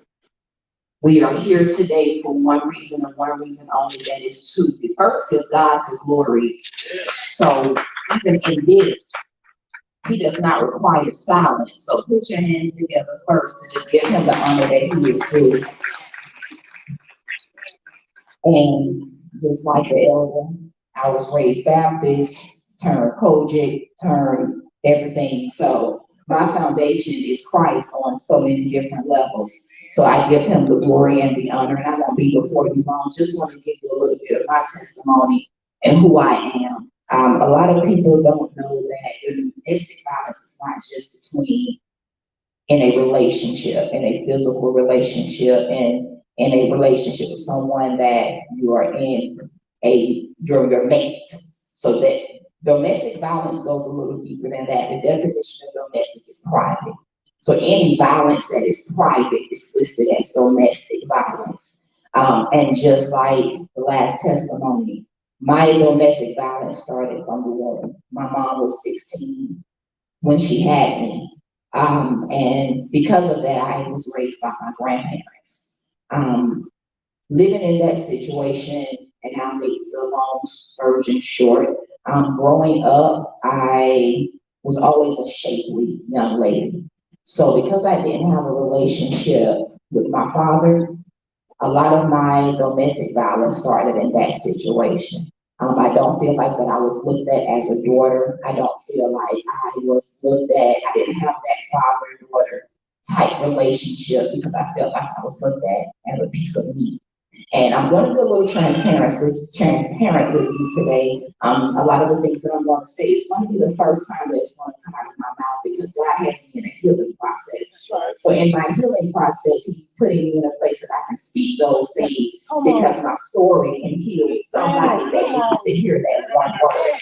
So I'm going to give it to you on today where God is telling me to give it to you. So starting with that, because I didn't have that relationship, it caused me to look for that love in all of these different means. That's right. Nobody can love me like God can love me first. Nobody can love me like I can love myself, but I didn't know that. So I was looking for love in all of the wrong places. I thought that these men that said that they loved me, said that they loved my body, said that they loved all of these things about me, really loved me, but in instance, it wasn't that they loved me. They loved what they wanted to get from me. They wanted to love what they can get from between my legs. They wanted to love what they can get out of my bank account. They wanted to love the things that they can get from me, but not love who I was. After I passed through that situation, growing up, I was molested. I was raped. My mom, unfortunately, was a victim of drug abuse. So I was attempted to be sold for drugs. So my testimony is very deep. Finding that situation, going through that situation, I saw my mom go through a lot of domestic violence. And I vowed that I would never, ever allow myself to go through that situation because I saw how it hurt her. I saw how it broke her. I saw how her life changed through these situations. There were times when I had to go and get my mom out of drug holes. There was times when I saw my mom, she got beat so bad that when she showed up at my front door, her whole eye was so bloody she couldn't even see out of it. They didn't even think that she would regain sight in her eye, but God. And unfortunately, she's still going through that place where she's having to understand that it's nobody but God that's keeping her through this, but God is going to still save her and bring her out of that. So in my situation, I said, I'll never go through that. I seen her broken. I seen her hurt. I seen her disturbed. And I said, that'll never be me. However, that was me. I found myself in an abusive situation that I said that I would never be in. And originally, I didn't even think that it was abuse. I thought that he just loved me that much. So he worried where I went. Everywhere I went, he wanted to go. Oh, he just wants to be with me. He wants to spend that time with me. Then it was my clothes were too tight, or this outfit didn't work because it showed off my curves and it showed off my body. And unfortunately, I'm a curvy woman. But that was the insecurity that he had within himself. So then it came to situations where he would rip my clothes up. He would hide my clothes.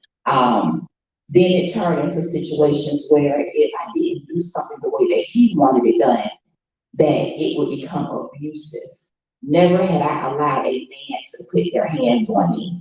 Never had I allowed a man to even talk to me in the manner that he talked to me. But because I was searching for something that I could not find, the enemy allowed me to put myself in a situation where I thought that is what love looked like. So he started tearing up my clothes.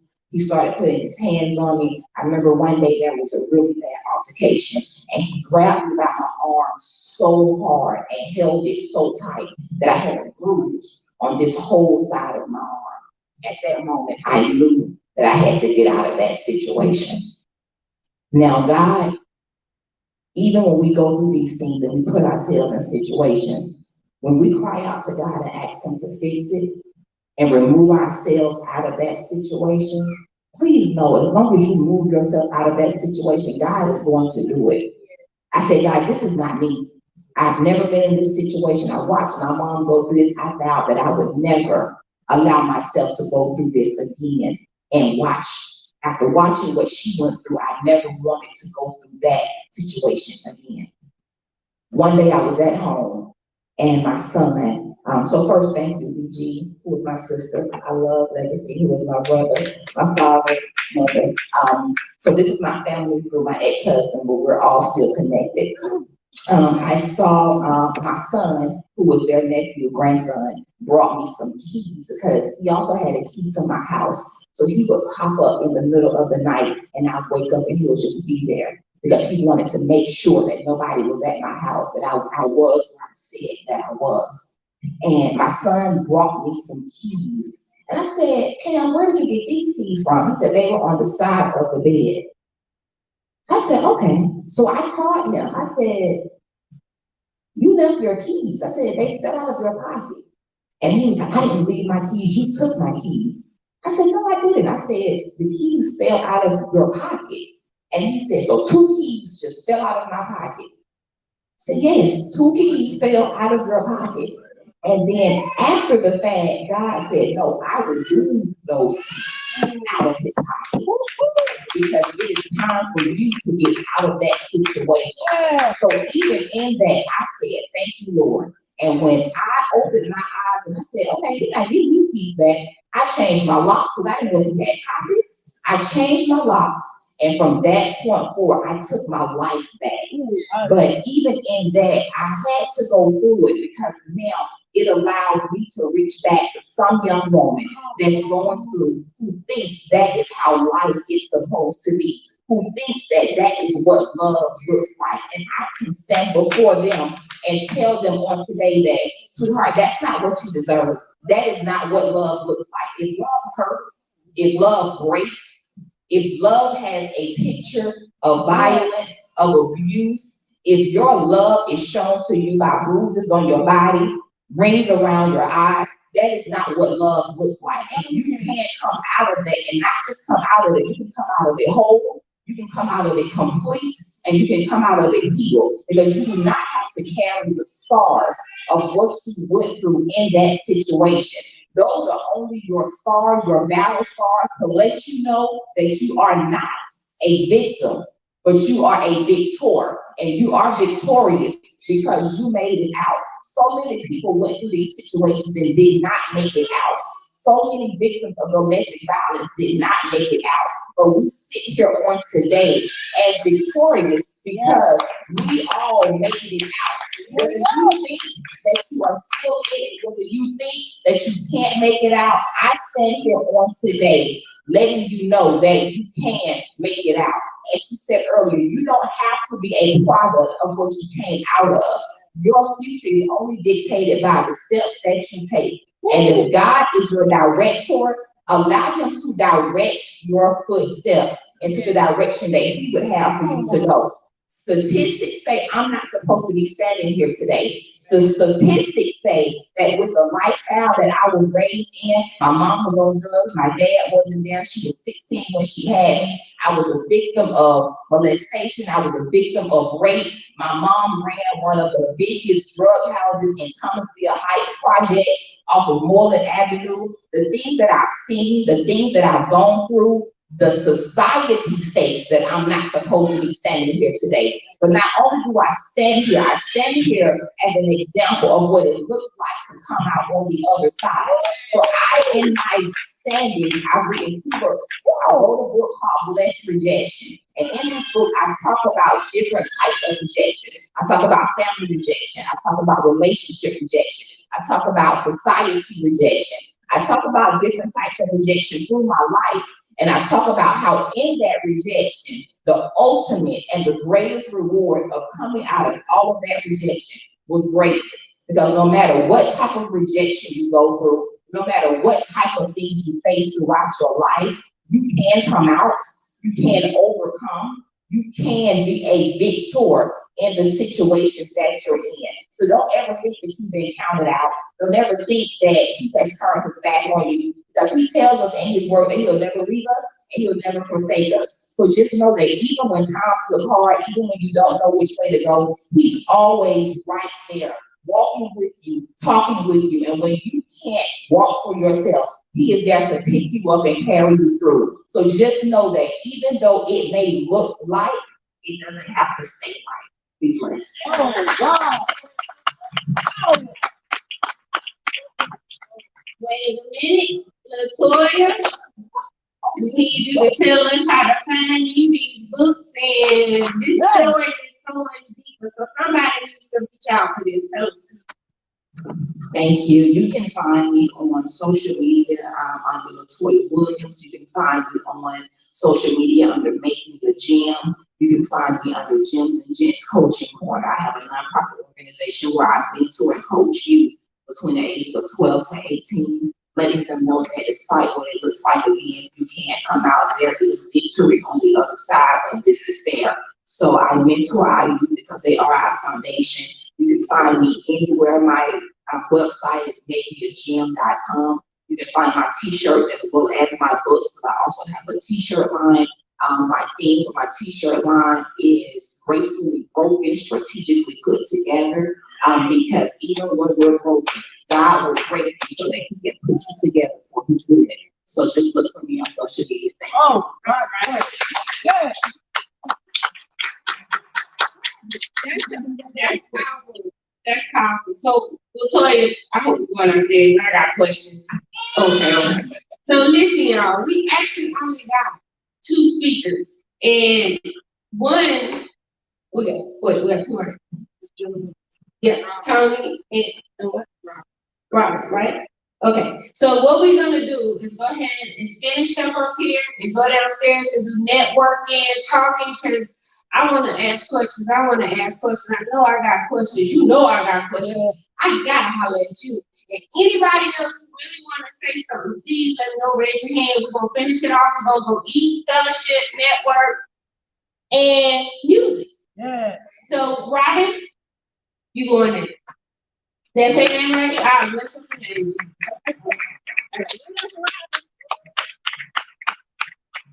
How y'all doing? Yes, Leandra. I'm a breast cancer survivor 2 times. I don't have a domestic violence story. But I first was diagnosed with breast cancer in 1999. I was 30 years old, and it was in the left breast. And as a matter of fact, I go back, that was 1998. I found the first lump in my breast. And I was nervous because my mother, but she rest in peace, my birth mother died of breast cancer at 32. But once I felt that, I said I had to immediately go to the doctor because I was nervous and scared. When I went, which was in 99, that was March 99, and the doctor told me once the results came back, I had breast cancer. And I shed a tear, one little tear, because I was like, I'm gonna fight this, because my mother was like, she saw me on her deathbed to live her legacy. So I was like, I'm gonna fight this. So I shed that little tear and I went on to do what I had to do. went on about my life, and then I thought it was over. And then 2004 came, and I was diagnosed again in the left breast. The right breast, and I went through the same thing again, chemo radiation, and all that type of stuff, and got through that. And so, 2005, when I went back to the doctor for an exam, the doctor said, you gotta have a total hysterectomy, because you're a 2-time breast cancer survivor, and you're subject, you're prone to get ovarian cancer. So I went ahead and had to, do the hysterectomy. And after that, every year after that, I went ahead and got checked. I can say to this day, combined, I'm 21 years cancer free. And I'm 50 years old. So, I'm thankful, I'm thankful that God has kept me this long, because my mother didn't survive that. She died at 32, and I'm 50, standing around here and enjoying life and living her legacy. So I want to tell you guys, breast cancer isn't the end. Some people, they give up as soon as they, find out, they got breast cancer, but I'm about to die. No, you're not about to die. You got to trust God. And I trust Him. Like I said, here I am, 50 years old, and enjoy life. But that's my story. And thank you, BG. I've known BG for years, for having it, and everyone else for coming out and hearing our different type of stories. Thank you.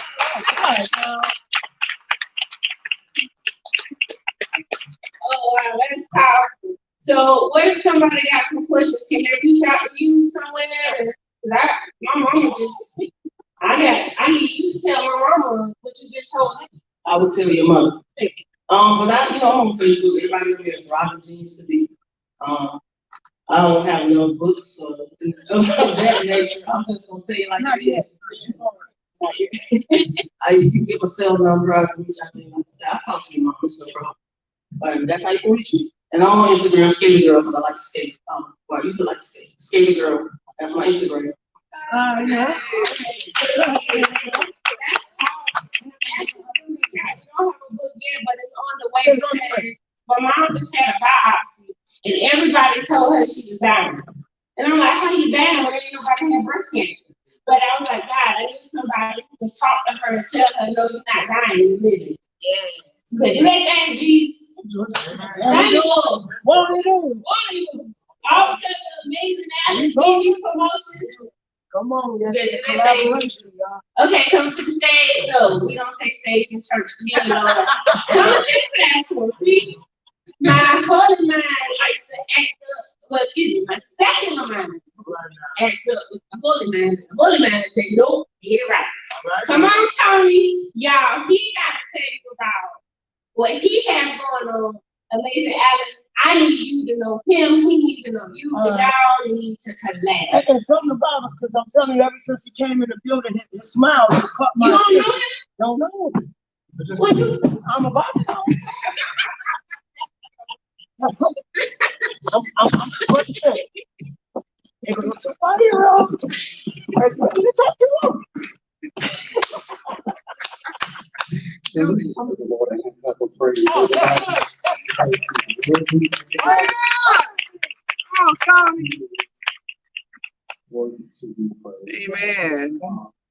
I don't have a story. My friend just asked me to come, and I had so much to do, but I had to come today. And I don't take this for granted because you never know when it's your last day. You never know. I have a program that I'm going to tell you about, but I'm grateful for my friend Felicia. Everybody call her BG, whatever it is. But I know about this production. And she's like, these are my poopy movies. No, I just call them my poopy movies. It's just amazing. Okay. So the rapper, I don't know who you are. I'll have to steal him today or something. Right. Oh man, y'all. So when I say I'm poor, I am for Alice. I never met you, but while you were speaking, the Lord told me to Google Alice in Wonderland. Oh, Jesus! You have no idea what's about to happen. Because y'all, if you know the story about Alice, and I'm not here to preach nothing, but if you know the story about Alice, she was on an adventure And anything that she could not size herself up to, she either had to eat something or drink something or whatever to get to that size so she could fit in. But after all that going through, fitting in through things, at the end of the day, there's something that we all have to come. We all have our eyes, but somebody can't see. There's somebody that don't have their eyes today. We all came in, nobody had to roll us in or whatnot, but even if that happened, we have to learn how to say to God be the glory. The sister was talking about domestic violence, my mother would do that. But the Lord said anything that I didn't stop, I allowed it to happen for a reason. He could stop it at any time, but if he didn't stop it, it was a reason why he didn't stop it. Because there's something that we have to learn from that. The lady that was up there, I don't know where she is. She said she was alone. Yeah. Oh God! But it was it two of them? I know it was the lady talking about domestic violence at Alice and you. I don't know you, but you have no idea what's about to happen in 2021. The reason why I say 2020, because this is a glimpse. Y'all remember the story of, and I'm done, I'm just gonna talk about the program, I'm gonna sit down. But do you remember the story of the Wizard of Oz? No, not the Wizard of Oz. Cinderella. Oh, yes. When she went to the ball, she had to be home by midnight. All right now. But she only got a glimpse of what was going to happen. She didn't know she was going to get married. She didn't know she was going to get married to the prince. All she knew was she went and she had to get the ball. She knew she had to beat it. Just touch your neighbor or just look at him and say, God is about to give you a glimpse. And while every person that came up here, God was just giving you a glimpse of what's about to happen. That's why I said 2021, but I didn't say 2020, because you're just going through the ins and outs. You know, we all going through this COVID-19. God could have stopped it, but why did he not stop it? He allowed it to happen for a reason. There were some businesses that had to shut down.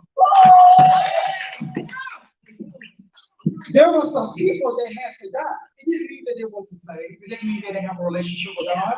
But the Lord allowed us to live for a reason, because his will is not completed yet. You rapping right now, but he has something better that's going to be the refuge just for something. That's just a little something to show people. That's just one of the gifts you got. Ooh, talk about things here. But I see songs. I see you writing. Oh wow. Yes. I didn't come up here for that, y'all. It's all right. But they should have came up here and told their story. All right. I didn't know if I was in a church or if I was in a barbecue. I didn't know what, because by the time they started talking about God, I said, well, Lord, do I preach or I teach or I just say some words of encouragement? What? Well, back to you. You have no idea what's about to happen, woman of God. I heard the Lord say, just chase me, don't even worry about the money. When you chase money, that's why you always changing jobs, because every job you work, it don't never work out, because you're not supposed to be working on a job either way.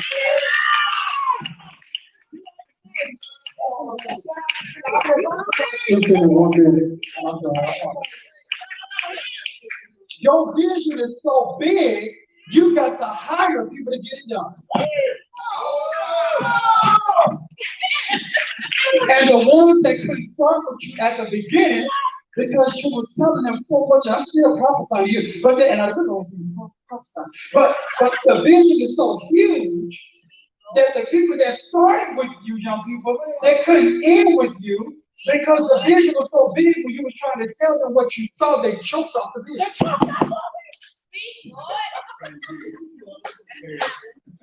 They didn't mean that the vision wasn't real, but you were so excited about what God showed you that they were not mature enough to handle That's why they couldn't run with the vision, because when you wrote it down, they didn't know. It wasn't plain to them. Look at her, there she comes. It wasn't plain because when things are blurry to people, that they can't see it because it could be it's not God's will. But then to be in the picture doesn't mean they're bad people. But there are some people that's there for a season, and we have to learn when they leave. We have to ask God to teach us how to deal with rejection and say, I don't like this, Lord. And you're gonna cry. Go ahead and cry. Yes, yes. That's a grown man cry in a minute. Go ahead and let it go. Who's the lady that had the stroke?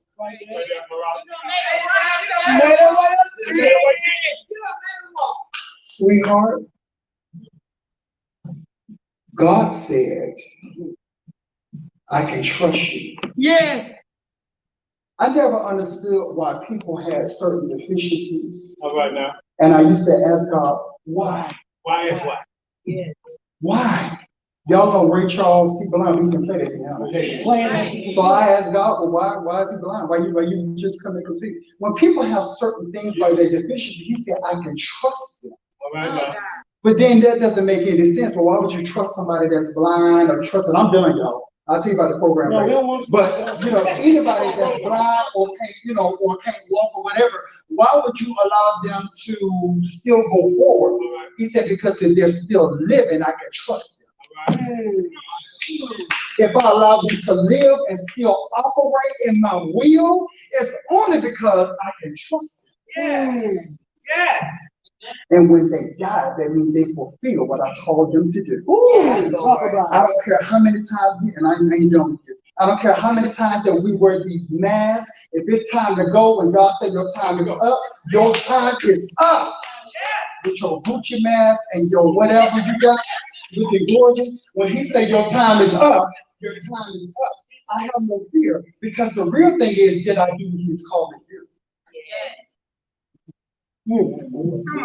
We're looking at money and we're looking at things. I mean, I like to look nice. I don't look nice today, but I like to look a little something, We all do.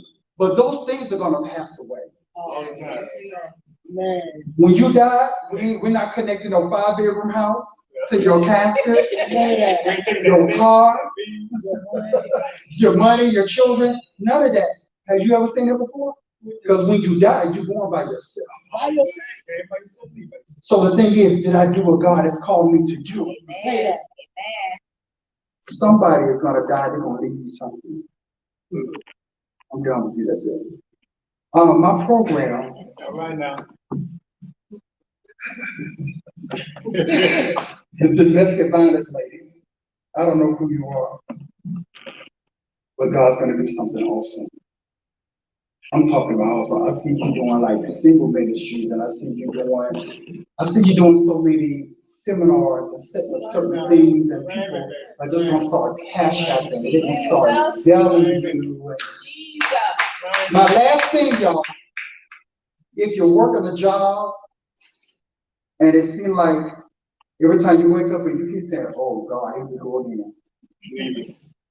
God said your time is up. Jesus. Yes. If you can bake cookies or you can bake pies, that's what you're called to do. You need to figure out how to connect with people. The greatest currency in the world is not really money. The greatest connections is relationships that builds connections. That's right. That's right. Thank you for having me today. I was so grateful. I have a program to help convicted felons. I asked the Lord to give me a program. I'm a licensed real estate agent as well. So the program that God gave me was to help them get a job, which is through my friend, her brother, Signature Staffing, and so the Lord allowed me to connect to them. And my job is to help them get a job and to have them go through a home ownership program so that they can get their first mortgage if they never had a mortgage before. If they got credit issues, there are some people that I'm connected to that will actually help them get their credit repaired. And we pay to get the credit repaired until they graduate from the program. But they have to be committed to the program. They have to be committed to the program in order to graduate. And that's the program that I have. I haven't had it a year. It just started in January. And then, of course, the virus started in February or March, whatever. So everything got shut down. So we're starting that. Tisa is a life coach for me. And Felicia, they help me as well. And so God is so good. I'm just starting back up. It's starting off slow, but they're coming in, just registering, they're coming in. But if you know anybody that is serious, they have a felony on their record, and they really, I don't want nobody that got 2 full-time jobs and a part-time job, and they just want mine as a sidekick. I don't want that, But if you know anybody that has a felony on their record and they're serious about working a job, and they want to purchase their own property, they want to get their credit repaired, and all those good things, then that's the type of program that I have. It's called Toledo Group Academy. And I give y'all my personal number. Now, don't call me after 12 midnight, because I eat my Captain Crunch at night. So. But my phone number, if you want it, is 404-552-4106. It's 404-552-4106. And the email is Toledo Group Academy. Because you're the one that got the email for it. Toledo Group Academy at gmail.com. Toledo Group Academy, and that's TOLEKO Group GROUP Academy ACADEMY. So it's Toledo Group Academy at gmail.com. I love y'all. Thank you. Well, my phone number again is 404-552-4106. 40, the business line is in my phone, so I'm not going to put it out yet, but 404-552-4106. Oh my God. Yeah, wait a minute. Come here. Come here. Now y'all about to really see the power of God. Is you a pastor, preacher? I am a pastor. We have church at the first Sunday by the West End. You don't let me cuss, drink, act the fool, and you telling me you have a whole church and I didn't know that? Yeah. The name of the church is Soul Network Atlanta, and we're in the West End on Eagle Avenue. Yeah. We have church first and third Sunday night, 7:45 at night. So it's like Sunday Night Live. Sorry to tell you. What that church together? Sit in the parking lot. You don't leave, sir. You just go straight downstairs. Sit down somewhere, because we need to talk. Listen, my grandma used to always tell me, be careful what you say, be careful what you do, because you never know who you are into. I done cussed. That's all right. I almost stripped. Did I strip? No. I didn't strip, did I? Listen. BG Promotion. Come here, BG Promotion. Come here. Y'all, I promise you about to go downstairs. Bishop Calvin McCoy is singing. Can you please come up here, because we're going to need you to bless the food. And I know you got some words. But y'all, everybody been giving BG Promotions a shout out, right? It's because of her, all of these many connections. Please tell these people who you are, how to find you. I'm BG Promotions Incorporated. You can find me on all social media at BG Promotions Inc. Just like that, Facebook.com, BG Promotions Inc., Instagram, Twitter, Tumblr, YouTube. I'm on all platforms. Thank you. This is All Things Media. Her hashtag is Through Me They See You. Today, we have seen a lot through you. Thank you. Listen, I appreciate you guys showing up, showing out.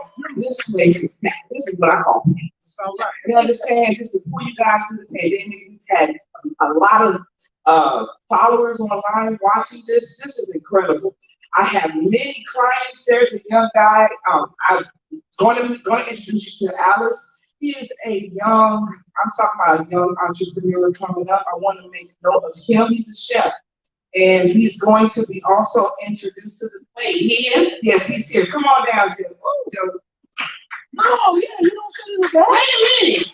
He young, like how young you young? 14, and he's a member of House.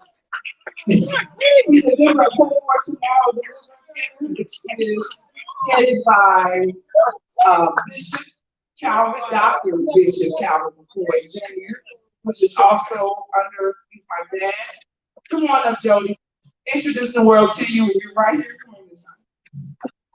But you're also on live. So tell everybody about Jody and what you're doing. My name is Jody Penner, and I'm 13 years old, and I love to cook. I'm a chef, and when I go out, I want to own my own restaurant.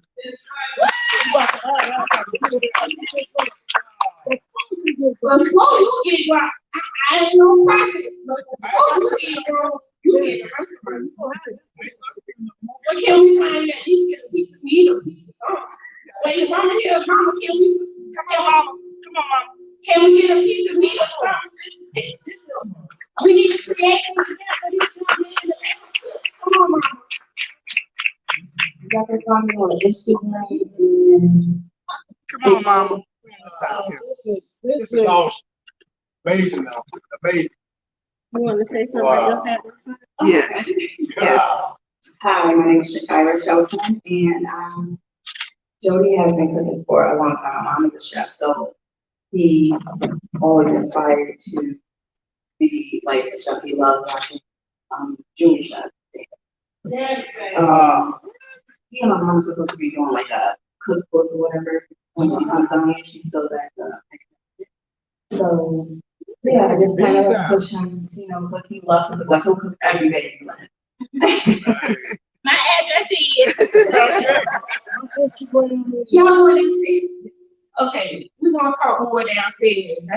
Wow, you can't do it. We gotta talk to your mom. 13. That's a lead. Already. That's a Thank lead. y'all so much. We're gonna see y'all downstairs. Bishop, may you please bless the food. I know you got something you want to say to us. Come on, Dad. Please, Come on, Dad. food. Quickly, bless the food. But if the Holy Spirit Say some do what words. you do. Give me Father Praise the Lord. I'm the wrong person. That's all right. Ain't no such thing as wrong in church. Truly, I give God all the praise and all glory to Him. Thank God for my lovely wife and my daughter. And my little granddaughter.